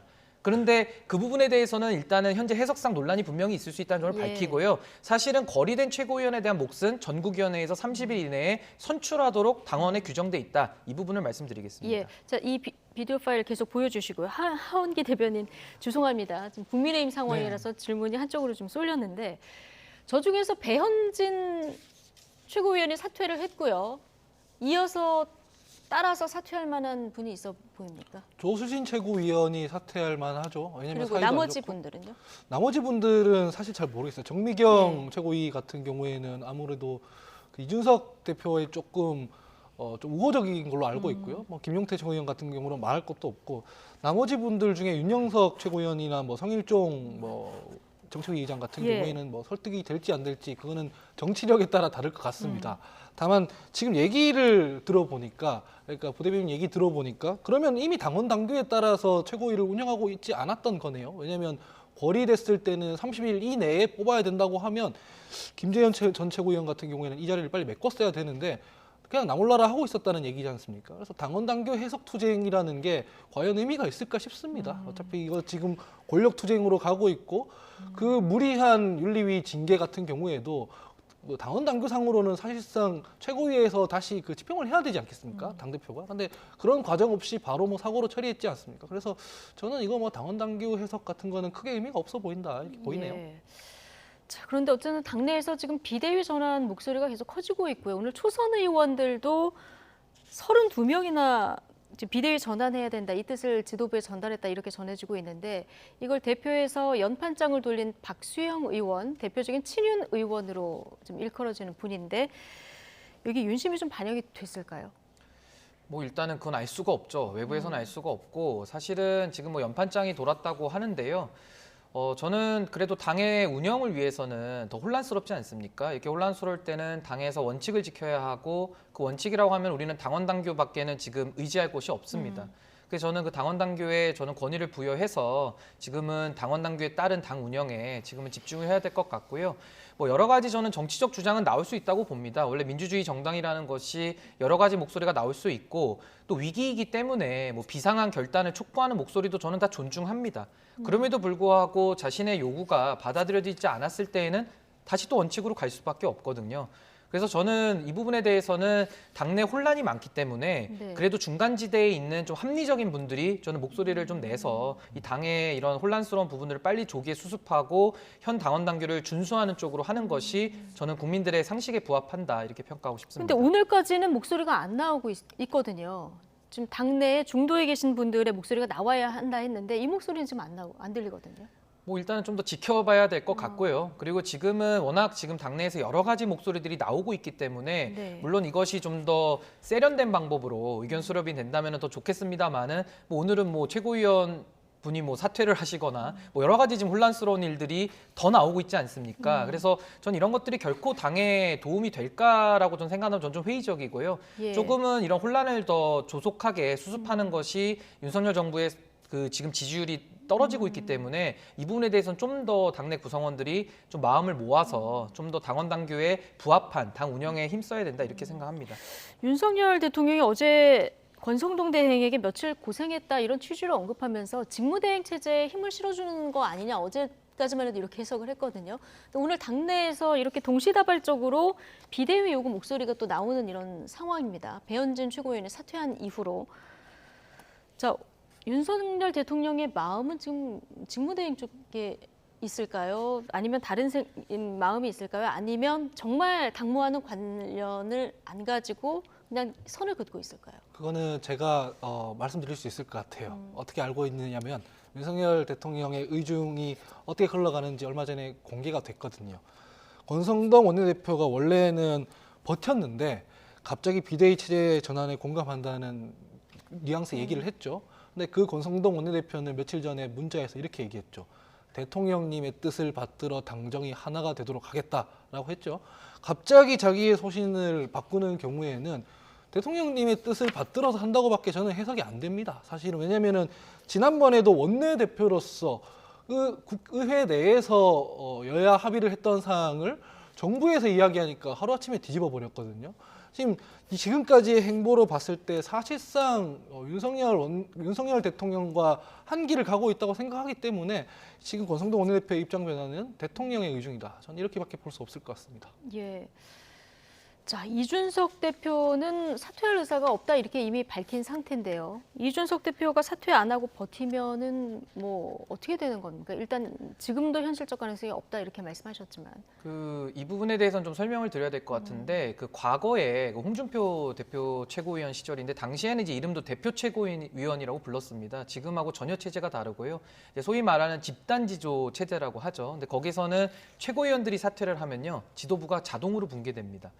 그런데 지금 국민의힘의 당원 당규에 따른 지도체제는 단일 지도체제라고 해서요. 당대표를 따로 뽑습니다. 그리고 최고위원을 따로 분리 선출하거든요. 네. 그렇기 때문에 지금 이 당대표라는 것은 당원 당규에 의해서 민주적 정당성을 가지고 부여됐기 때문에 물론 중간에 윤리위가 당원권 정지라는 초유의 사태를 지금 저질렀기 때문에 이 사태가 지금 온 것인데 결국은 그거는 그거대로 보더라도 지금 단일 지도 체제라는 것이 변화된 게 하나도 없습니다. 그래서 이준석 대표가 사퇴를 선언하지 않는다면은 이 부분에 대해서 지도 체제는 그대로 갈 수밖에 없는 것이고요.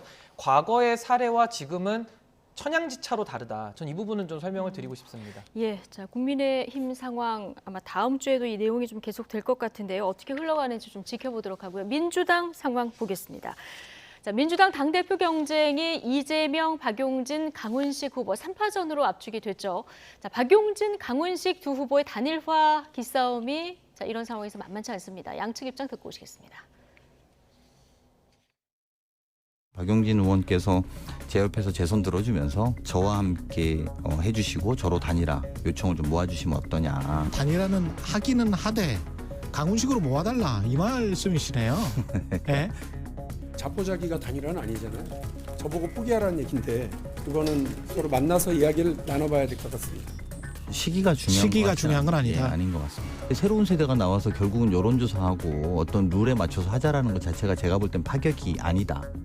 당심과 민심을 담는 어떤 방식도 다 수용하겠습니다. 8월 3일 첫 당원 투표가 진행되기 이전에 결론이 나면 가장 좋겠습니다.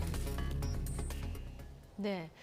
일단 두 분이 단일화 필요성에는 원칙적으로 공감하고 있는데 이 시기와 방법을 어떻게 하느냐 여기는 동상이몽이네요. 왜냐하면 강훈식 의원 입장에서는 지금 뭐 단일화 할 수도 있는데 지금 벌써 단일화 꺼내는 게 얘기가 맞냐라는 의중이 있는 것 같아요. 왜냐하면은 대중적 인지도로 봤을 때 강훈식 의원 같은 경우에는 스타도 아니고 박용진 의원보다 현저히 떨어집니다. 지금 시기에서 단일화 하자는 것은 그냥 박용진으로 밀어달라는 얘기밖에 안 되는 것이고 또 하나는 반명연대 하자는 것이잖아요. 반명연대. 이건 별로 의미가 없는 것이라서 시기가 중요한 건 아니다라고 말을 하는 것 같고 그다음에 이런 부분이 있어요. 아무도 강훈식 의원이 컷오프 3인에 들어갈 거라고 사람들이 예상을 못했거든요. 그 의외성에서 파격이 나오는 건데 대중적 인지도가 높은 박용진 의원이 강훈식 의원과 단일화를 했을 때 강훈식 의원이 대표가 서면 그게 더 파격이 아니겠느냐라고 설명을 하는 것 같아요. 하지만 본질적으로 설득력이 있습니까? 근데 그건 내용을 봐야 될 것 같아요. 예. 왜냐면은 본질적으로 단일화라는 것은 지금 그냥 이재명이라는 어대명이라는 그 대세에 맞춰서 정치공학적으로 하면 별로 시너지가 날 것 같지가 않아요. 이 내용들을 놓고 누가 더 맞는지, 어떤 식으로 단일화를 하는 게 맞는지 이것들을 진행하면서 해야 대중들이 관심을 가지지 않겠습니까? 지금 해봤자 어차피 대중들은 별로 관심이 없다. 어대명이니까 고만고만한 사람들끼리 뭉친다 이렇게밖에 생각 안 날 거기 때문에 저 입장에서는 저는 그렇게 조급하게 생각할 건 아니라고 봅니다. 예, 어쨌든 강훈식 의원은 내 비전과 정책도 좀 설명을 해야 되지 않느냐 이런 얘기도 하고 있는데 8월 3일 전에는 단일화를 하려고 하면 그 전에 해야 되는 거 아니겠습니까?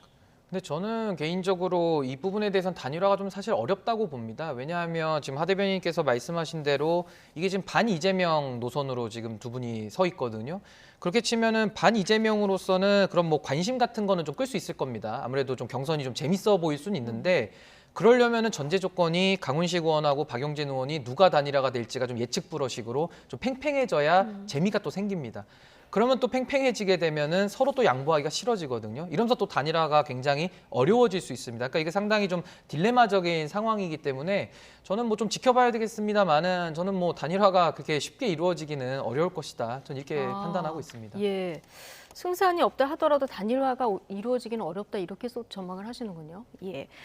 자, 이런 가운데 이재명 의원이 유튜브 라이브 방송 중에 한 발언이 논란이 되고 있습니다. 당원과 지지자들을 만나기 위해서 춘천으로 향하는 차 안에서 나왔는데요. 어떤 발언인지 듣고 오시죠. 제가 아는 바로는요. 고학력, 고소득자, 소위 부자라고 불리는 분들이 우리 지지자가 더 많습니다. 저학력에 저소득층이 국힘 지지가 많아요. 이게 안타까운 현실인데 이제 언론 때문에 그렇지.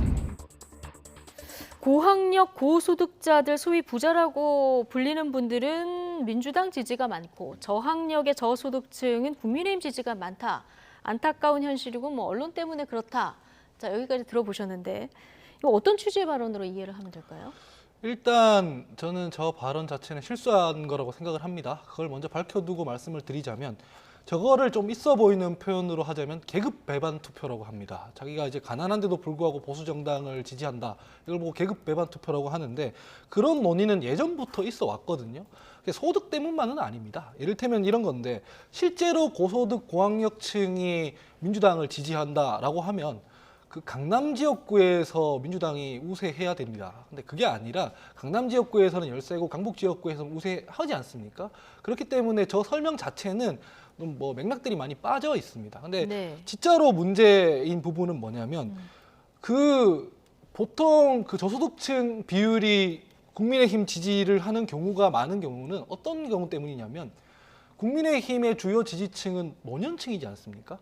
근데 한국은 노인 빈곤율이 가장 높은 나라입니다. 세계에서 가장 높은 나라 중 하나이기 때문에 그럼에도 불구하고 저소득층이 국민의힘에 지지하는 비율이 좀 높다라고 분석들을 많이 해요. 사람들이 이제 학계에서는 그렇게 얘기를 하거든요.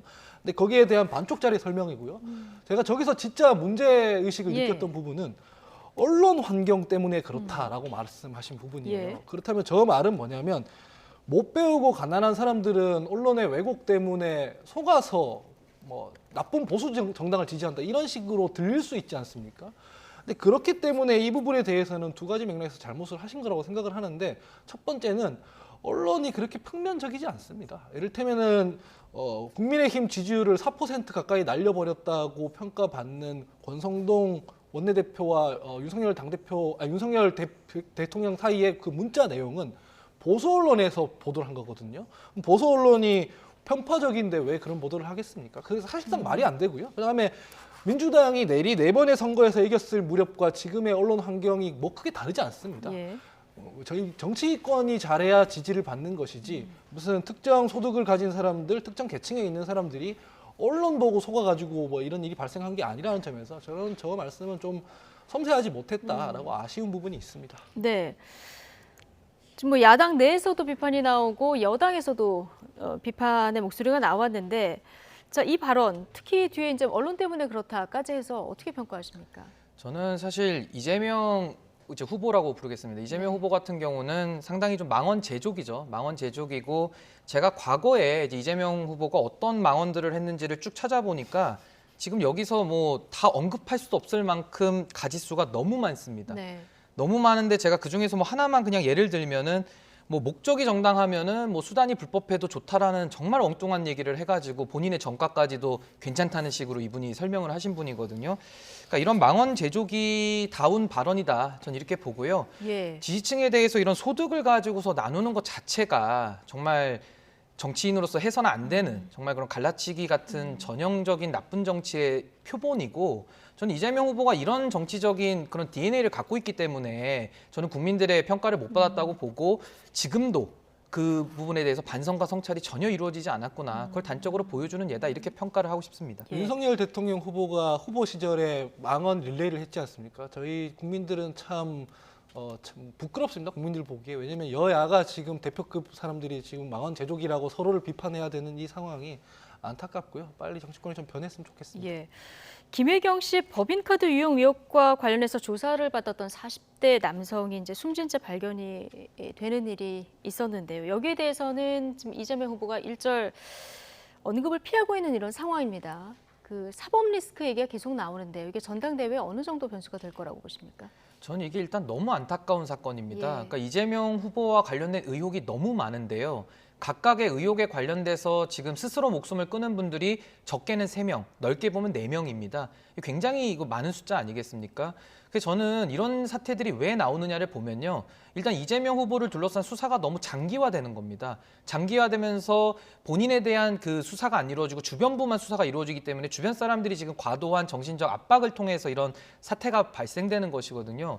그럼 이재명 후보에 대한 수사가 왜 더뎌지겠습니까? 본인이 수사를 방어받기 위해서 자꾸 출마를 하고 정치적 책임을 절하라고 국민들이 요구를 해도 본인이 살기 위해서 자꾸 출마를 하거든요. 그러니까 이런 것들이 다 연관돼 있는 겁니다. 그래서 저는 이 사법 리스크에 대해서는 빨리 정리를 해야 더 큰 불행을 막을 수 있다 이렇게 보고요. 이번에는 뭐 전당대회 기간이라 당장 수사는 못하겠습니다만은 전당대회가 끝나고 나면 이거 신속하게 시시비비를 좀 가려서 국민 앞에 저는 정직하게 모든 것들이 드러나야 된다 이렇게 평가하겠습니다. 하원기 대변인 이야기 마지막으로 듣겠습니다. 법인카드 유형 그 의혹에 대해서 뭐 죄가 있으면은 수사를 하는 것 자체에 대해서는 뭐 원칙적이잖아요. 그것까지는 뭐 모르겠는데 참고인이 사망한 것과 그 이재명 의원 사이에서 직접적인 인과관계가 없지 않습니까? 이거를 붙여가지고 냄새를 피우는 방식의 행위는 안 했으면 좋겠습니다. 저는 이건 진짜 뭐 전당대회가 끝나고 나서 법과 원칙에 따라 그 수사를 받고 책임질 부분이 있으면 책임지면 되는 것이고요. 그게 뭐 정치보복이라는 형태로 되면 여야 합의에 따라 특검도 있고 방법이 많이 있지 않습니까? 근데 그 전에 이런 식으로 공격을 하는 것은 저는 별로 타당하다고 생각지가 않네요.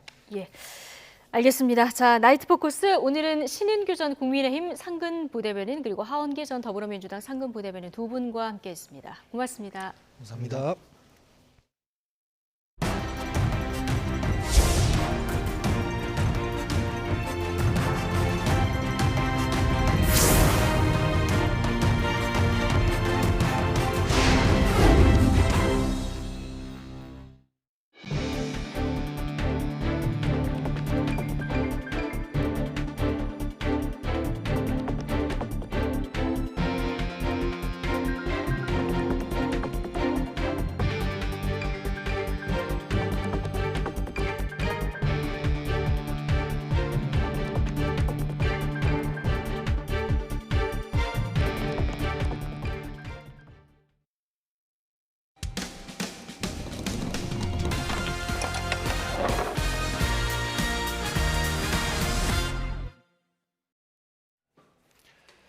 서울에 있는 일식당에서 50대 남성이 20대 아르바이트 직원을 성추행한 혐의로 검찰에 넘겨졌습니다.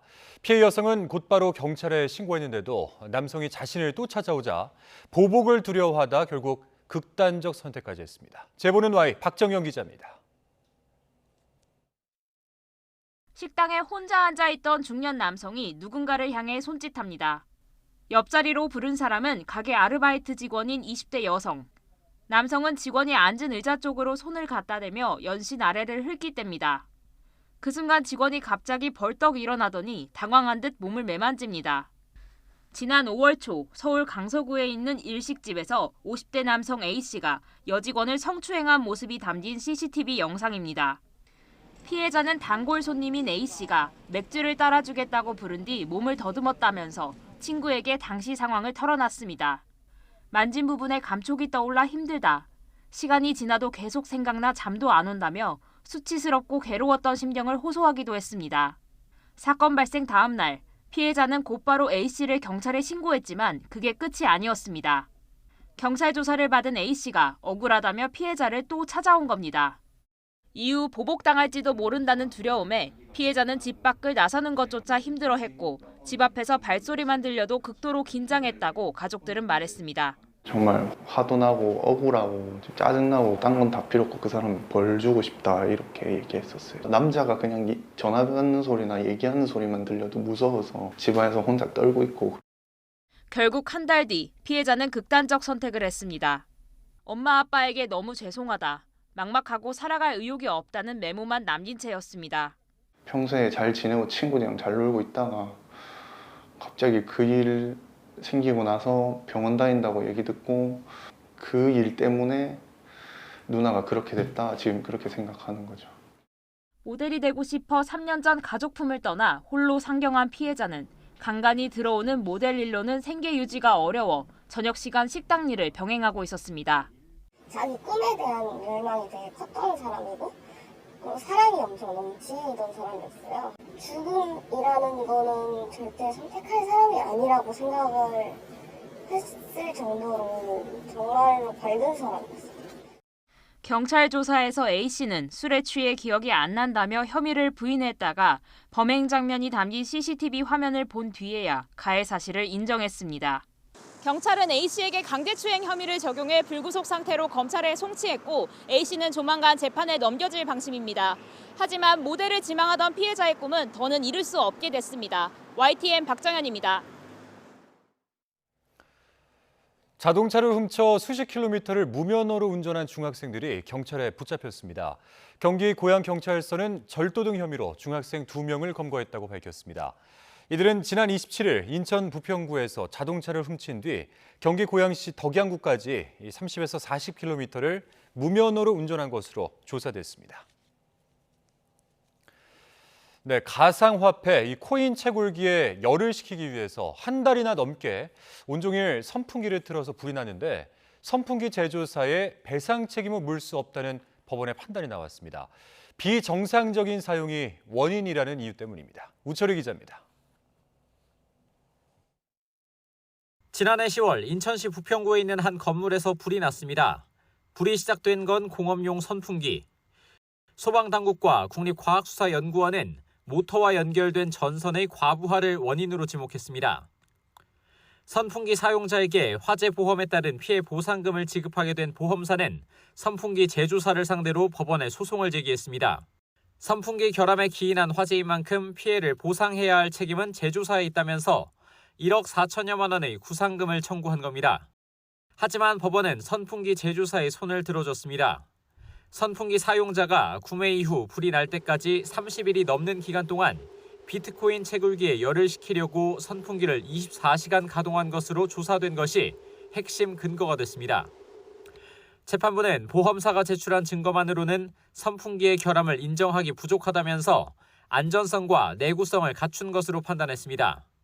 그러면서 제조사의 손해배상 책임을 지게 하려면 사용자의 과실로 발생한 사고가 아니라는 점이 입증돼야 하지만 선풍기가 과열될 가능성이 있는 비정상적인 사용이 원인이라고 지적했습니다. 법원 관계자는 제품 결함으로 소비자가 피해를 입었을 때 제조사가 지는 제조물 책임에 있어 비정상적인 사용에 의한 경우 제조사의 책임을 물을 수 없다는 판결이라고 설명했습니다. YTN 우천입니다. 네, 새벽에 충남 당진의 한 도로에서 드리프트, 그러니까 차량을 여러 번 급회전시키는 난폭 운전을 한 20대가 경찰에 붙잡혔습니다. 당시 CCTV 영상이 준비되어 있습니다. 함께 보시죠. 네, 승용차가 이렇게 급회전을 하더니 한 바퀴 돌아 중앙선을 넘어서 멈춥니다. 마찰로 인해 타이어가 타면서 연기를 잔뜩 내뿜었는데요. 자, 여기가 어디죠? 4분 뒤 이 차량은 어린이 보호구역이라는 경고 문구가 선명한 교차로에 또다시 등장했습니다. 자, 같은 자리에서 2바퀴 이상을 도는데 바닥에 타이어 자국이 이렇게 선명하게 새겨졌습니다. 경찰은 CCTV 영상을 통해서 차량을 추적해 20대 남성을 특정해 검거했습니다. 피의자는 호기심에 그랬다라고 경찰에 진술했는데요. 중앙선 침범 2회, 신호위반 2회, 난폭 운전 등의 혐의로 곧 검찰에 송치돼 위험한 행위를 한 대가를 치르게 됐습니다. 오늘 오후 1시 40분쯤 충남 예산군 응봉면에 있는 한 도로에서 25톤 트럭과 1톤 트럭이 충돌하는 사고가 났습니다. 이 사고로 1톤 트럭 운전자가 현장에서 숨지고 동승자가 심정지 상태로 병원으로 옮겨졌습니다. 경찰과 소방당국은 서로 마주보고 달리던 1톤 트럭의 앞부분과 25톤 트럭의 운전석 부분이 충돌한 것으로 보고 있습니다. 코로나19 확진자 증가폭이 다소 둔화하는 가운데 밤 9시까지 전국에서 7만 명대의 신규 확진자가 나왔습니다. 오늘 0시부터 밤 9시까지 전국 17개 시도에서 코로나19 확진자는 7만 8,743명으로 잠정 집계됐습니다. 어제 같은 시간대보다 4천여 명 적지만 일주일 전보다는 1.2배, 2주일 전보다는 2배 많습니다. 집계를 마감하는 자정까지 시간이 남은 만큼 내일 발표될 신규 확진자 수는 8만 명 안팎이 될 것으로 전망됩니다. 다음 달 2일부터 무증상자가 동네 병의원에서 신속 항원 검사를 받을 때 검사비는 내지 않아도 됩니다. 무증상자가 동네 병의원에서 코로나 검사를 받으려면 5만 원의 비용을 지불해야 하는 상황에 대한 지적이 잇따라 제기되자 정부가 검사비 경감 방안을 내놨습니다. 보건복지부는 무증상자가 의사 판단에 따라 역학적 연관성이 입증되는 경우에는 전문가용 신속 항원 검사에 대해서 건강보험을 적용하겠다고 밝혔습니다. 이에 따라 환자는 진찰료로 본인 부담금 5천 원만 부담하면 됩니다. 내년도 공공기관의 정원이 감축되고 당장 올 하반기에는 경상경비와 업무추진비가 10% 이상 삭감됩니다. 또 필요하지 않는 해외 사업과 골프 회원권 등 비핵심 자산은 매각됩니다. 정부가 내놓은 정부 혁신 방안을 오인석 기자가 보도합니다. LH와 한전, 코레일은 지난해 부채 비율이 200%를 넘었고 석유공사는 자본이 잠식됐습니다. 전체 공공기관 350곳의 인력은 지난 5년간 11만 5천 명 늘고 부채 규모는 84조 원 가까이 증가했습니다. 정부가 공공기관 비대화와 방만 경영에 대한 혁신 가이드라인을 내놨습니다. 공공기관의 비효율과 방만 경영을 더 이상 용납하지 않겠습니다. 공공부문이 솔선수범하여 허리끈을 졸라매고 뼈를 깎는 강도 높은 혁신을 추진해야 합니다. 먼저 공공기관 350곳의 내년도 정원이 원칙적으로 감축됩니다. 비핵심 기능을 축소해 비대해진 조직과 인력의 슬림화로 내년도 정원을 줄이기로 했습니다. 다만 현재 근무 중인 인력에 대한 인위적 구조조정이나 민영화는 추진하지 않기로 했습니다. 공공기관 예산도 줄이기로 했습니다.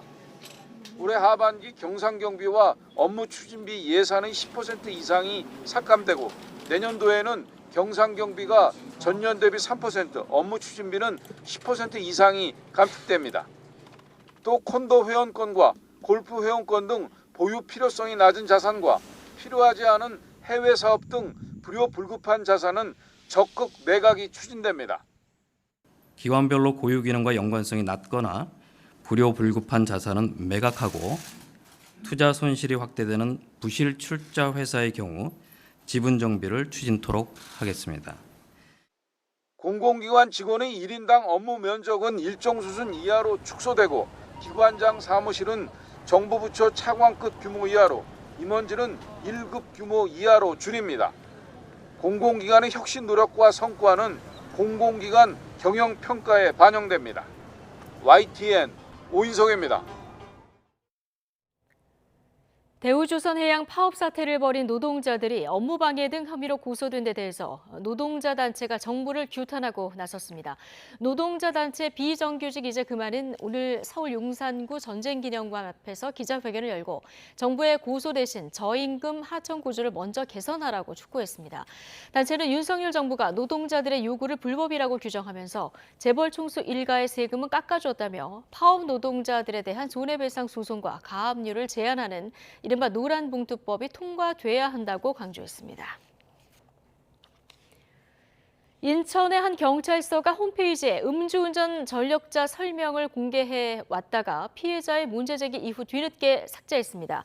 인천 서부경찰서는 홈페이지 정보 목록 게시판에 부적절한 정보가 게시돼 삭제 조치했다고 밝혔습니다. 해당 게시판에는 지난 2005년부터 2009년까지 음주운전 면허 취소자와 절도, 강도 피해자의 실명과 주소 등이 공개돼 있던 것으로 알려졌습니다. 경찰 측은 문제가 된 게시물을 백업한 뒤 모두 삭제했고 관련 규정에 맞게 다시 올리겠다고 해명했습니다. 국민의힘 이준석 당대표가 국회가 있는 여의도를 겨냥해 그 섬엔 영혼이 없다고 비판했습니다. 이 대표는 오늘 자신의 SNS에 그룹 솔리드의 썸데이 뮤직비디오 링크를 공유하면서 영혼이 없는 그 섬의 사람들에게 바친다며 이같이 적었습니다. 윤석열 대통령이 이 대표에 대해 내부 총질이라고 표현한 문자가 공개되면서 여권의 내홍이 재점화되는 양상을 보이는 가운데 혼란스러운 단 상황을 겨눈 것으로 풀이되고 있습니다. 국민의힘 배현진 최고위원이 최고위원직에서 사퇴하겠다고 밝혔습니다. 배 최고위원은 오늘 아침 비공개 최고위원회의 간담회를 마친 뒤 기자들과 만나 윤석열 정부가 출범한 뒤 80여일이 되도록 속 시원한 모습으로 국민들께 기대감을 충족시켜드리지 못한 것 같다며 이같이 말했습니다. 배 최고위원은 마땅히 책임져야 하고 끊어내야 할 것을 제때 끊어내지 않으면 더 큰 혼란이 초래된다고 생각한다면서 사퇴 이유를 밝혔습니다. 더불어민주당 이재명 의원 배우자인 김혜경 씨의 법인카드 유용 의혹과 관련해 경찰이 핵심 인물로 지목된 배 모 씨를 공직선거법 위반 혐의로 조사했습니다. 경기 남부경찰청은 최근 법인카드 의혹 사건으로 고발당한 전 경기도청 총무과 별정직 5급 공무원 배 씨를 피의자 신분으로 조사한 것으로 전해졌습니다. 배 씨는 지난 대선 과정에서 법인카드 유용 의혹이 제기되자 사실이 아니라는 취지로 부인했고 시민단체는 선거법상 허위사실 공표죄로 배 씨를 고발했습니다. 최재해 감사원장이 오늘 국회 법제사법위원회에서 감사원은 이 대통령의 국정 운영을 지원하는 기구라고 발언해서 논란을 빚었습니다. 민주당 의원들 질타가 잇따르자 김도읍 법사위원장 등 여당 의원들이 뒤늦게 수습에 나서게 되는데요. 직접 들어보겠습니다. 감사원은 대통령의 국정 운영을 지원하는 기관입니까? 아닙니까? 지원하는 기관이라고 생각합니다. 조정훈 의원님 그 질의 때 답변을 충분하게 못하신 것 같은데 대통령 국정 운영을 지원하는 역할이라고 발언하셨습니까? 저는 받아들이기를 대통령이 국정을 잘 운영하도록 감사원이 도와주는 그런 역할을 하는 기관이냐 이렇게 받아들여서 그렇다고 말씀을 드렸습니다. 감사원을 중립적으로 정치적인 중립성과 그리고 국가 권력으로 다른 권력으로부터 독립해서 감사원을 잘 운영하는 것이 대통령의 국정 운영을 돕는 것입니까? 그렇게 생각하고 그런 취지로 아까 답변하신 것입니까? 예, 그렇습니다.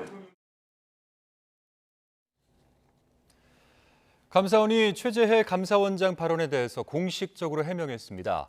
감사원은 오늘 밤 보도자료를 내고 최 감사원장의 발언 취지는 감사원이 직무상 독립성과 정치적 중립성을 최우선 가치로 특정 정파의 이해와 상관없이 대한민국의 발전과 행정부의 국정 운영을 살펴 궁극적으로 국민의 행복과 국가 발전을 위하는 것이라고 설명했습니다.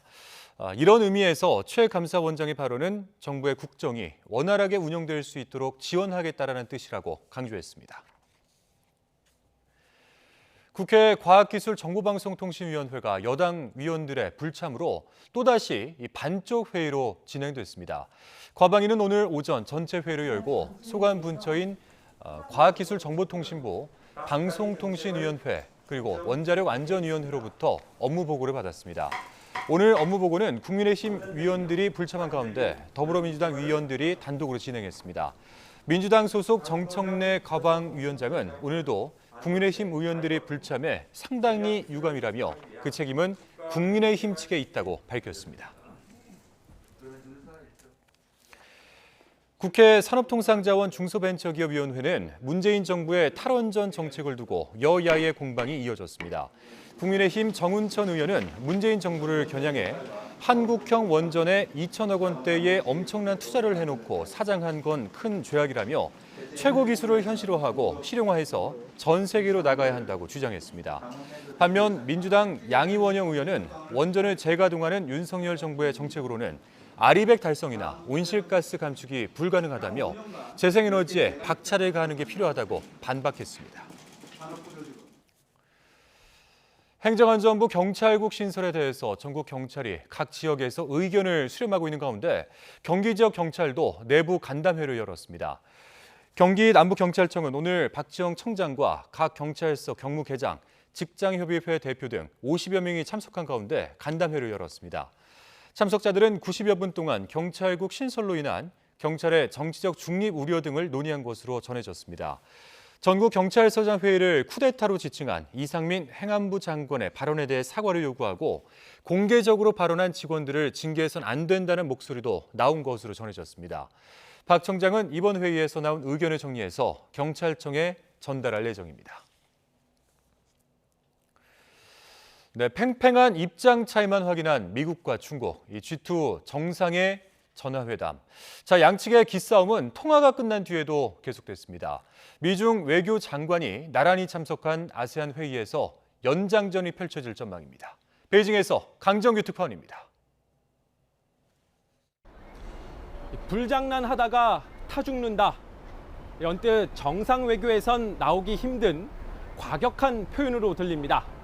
하지만 중국 역사서 춘추 좌전에서 유래한 관용구로 지난해 11월 화상회담 때도 했던 말입니다. 시진핑 주석으로선 타이완 문제에 대한 강력한 의지를 표명하는 외교적 펀치를 날린 셈입니다. 백악관은 중국이 주기적으로 쓰는 은유적 표현에 대해선 언급하지 않겠다며 평가절하했습니다. 대신 중국 신장 자치구의 인권 유린 문제를 꺼냈다고 전했습니다. 바이든 대통령도 당하지만은 않았다는 겁니다. He raised genocide and forced labor practices by the PRC and called on PRC to cease its ongoing human rights abuses across China. 중국은 즉각 거짓말이라고 일축했습니다. 昨晚通话中提到种族灭绝和强迫劳动是虚假信息。 G2 정상 간 통화가 끝난 뒤에도 끊이지 않는 기싸움. 아시안 외교장관 회의에서 연장전이 펼쳐질 전망입니다. 캄보디아 수도 프놈펜에서 열리는 이번 회의에 토니 블링컨 국무장관과 왕이 외교부장이 나란히 참석하기 때문입니다. 다만 낸시 펠로시 미 하원 의장의 타이완 방문 등 복잡한 문제가 얽혀 있어서 G2 정상의 대면 회담 성사와 같은 합의를 이루긴 쉽지 않아 보입니다. 베이징에서 YTN 강정규입니다. 네, 홍콩의 인기 12인조 남성 그룹 미러의 콘서트 도중 공중에 매달려 있던 대형 스크린이 무대 위로 떨어지는 사고가 발생했습니다. 현지 시간 29일 사우스 차이나 모닝포스트 등의 보도에 따르면 대형 스크린이 무대에서 공연 중이던 무용수들 위로 떨어졌습니다. 공연 촬영 영상을 보면 사고 당시 무대 위에는 무용수 등 14명이 공연 중이었는데 이 추락한 스크린에 무용수 1명이 직접 충격을 받았고 다른 1명도 부상을 당했습니다. 스크린에 직접 충격을 받은 무용수는 현지 병원으로 이송됐는데 중상을 입은 것으로 알려졌습니다. 교육부와 한국장학재단은 오늘 오후 서울 상암동 YTN 홀에서 복권기금 꿈사다리 축제 개막식을 열었습니다. 이번 행사는 복권기금 꿈사다리 장학생과 멘토 등 8,000명을 대상으로 다양한 교육 체험과 교류의 장을 마련하기 위해서 마련됐습니다.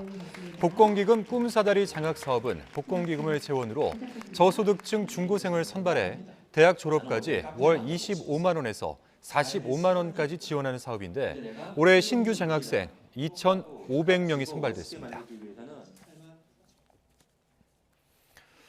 네, 코로나19 신규 확진자 수가 세계 최다 수준이 된 일본은 사회 곳곳에서 문제가 속출하고 있습니다. 우체국 등 필수 시설까지 직원 감염으로 업무 중단이 이어지고 있는데요. 이에 대해서 일본 정부는 별다른 대책을 내놓지 못하고 있습니다. 도쿄에서 이경화 특파원입니다. 일주일간 일본에서 코로나19에 감염된 사람은 약 134만 명. 전 세계 최고 수준인 무서운 확산세는 이번 유행의 정점을 예상하기 어려울 정도입니다. 그 여파는 사회 곳곳에서 본격적으로 나타나고 있습니다.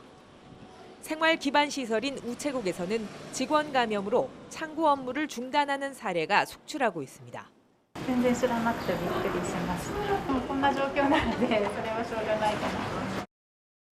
편의점 일부는 당분간 영업을 하지 않기로 했습니다. 감염으로 갑자기 못 나오는 직원들이 생기면서 동네 슈퍼도 평소처럼 운영하기 어려워졌습니다. 非常に厳しいですよね、現実ね。だから一体どうしたらいいかっていう形で本当は頭痛めてるのが現状ですよね。 일본 내 의료진에 대한 4차 백신 접종은 2달이나 늦었습니다. 이 때문에 최전선에서 일하는 의료진들의 감염이 다시 늘어 코로나 대응까지 차질을 빚는 악순환에 놓였습니다. 의사들은 당장 급한 검사 키트부터 충분히 확보해달라고 정부에 요구했습니다. 総力を挙げて対応している医療現場のために検査試薬や検体採取材料、検査キット等の不足が起こることがないように施策の強化をお願いいたします。 최악의 감염 상황 속에도 일본 정부는 사회경제 활동을 중단시킬 수 없다며 규제 대신 BAO 특별 대책을 새로 내놨습니다. 병상 사용률 50%를 넘는 곳 등은 각 지자체가 자체적으로 필요한 조치를 하라는 겁니다. 感染対策がきちんと行えるように財政的な支援が必要だということがあればですね、それはきちんとご相談に乗る、そういう思いで進みたいと思います。 하지만 이번 대책에는 휴업이나 단축 영업 시의 지원금은 포함돼 있지 않아 실효성을 놓고 논란이 예상됩니다. 도쿄에서 YTN 이경아입니다. 1980년대 에이즈로 도시가 피폐해지는 경험을 했던 미국 캘리포니아주 샌프란시스코에서 원숭이 두창이 확산하고 있습니다. 결국 시 당국이 원숭이 두창 비상사태를 선언했습니다. 김원배 기자입니다. 미국 캘리포니아주 샌프란시스코시의 원숭이 두창 환자는 261명입니다. 미국 전역의 확진자는 4,600명이고 이 가운데 캘리포니아주는 약 800명입니다. 캘리포니아주 원숭이 두창 환자의 30% 이상이 샌프란시스코시에서 발생한 것입니다.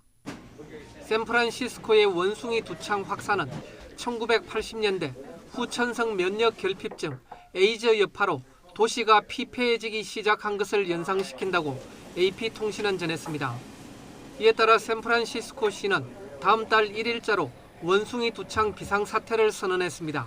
We are here because we, as a city and county of San Francisco, officially are declaring a state of emergency for a public health crisis in San Francisco involving monkeypox. 샌프란시스코시는 원숭이 두창 백신이 바닥나자 이번 주 초 주요 백신 접종 클리닉을 폐쇄했습니다. 런던 브리드 시장은 샌프란시스코 사람들을 지원할 백신이 절실히 필요하다고 말했습니다. 또 시 당국이 연방 보건 당국자들에게 더 많은 도움을 요청했지만 묵살당했다고 주장했습니다. We've received about 12,000 vaccines to date. We really need 70,000. AP통신은 원숭이 두창 바이러스에 대한 샌프란시스코시 당국의 무능한 대응에 좌절감을 느낀 동성애자들이 이번 비상사태 선언을 환영하고 있다고 전했습니다. YTN 김원배입니다.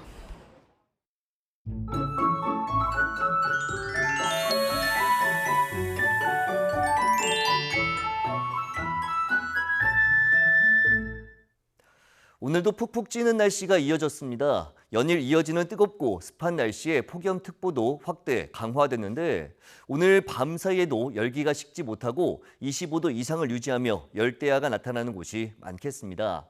내일 서울 아침 기온이 27도, 대전 25도, 광주 26도, 부산 26도로 예상되고 한낮에는 서울 기온이 35도, 춘천 35도, 대구 32도까지 오르는 등 오늘과 비슷하거나 조금 낮아 역시 무척 덥겠습니다. 장시간 바깥 활동을 하신다면 휴식과 수분 섭취 충분히 해주시기 바랍니다. 내일은 점차 구름량이 늘겠고 오후 한때 내륙 곳곳에 소나기가 쏟아지겠습니다. 또 5호 태풍 송다가 주말 사이 제주도 남쪽 먼 해상을 지나 중국 상하이 부근 해상으로 향하면서 이 태풍의 간접 영향을 받겠습니다. 이에 따라 내일 오전에 제주도를 시작으로 밤에는 남해안, 모레는 남부 내륙으로 비가 확대되겠습니다.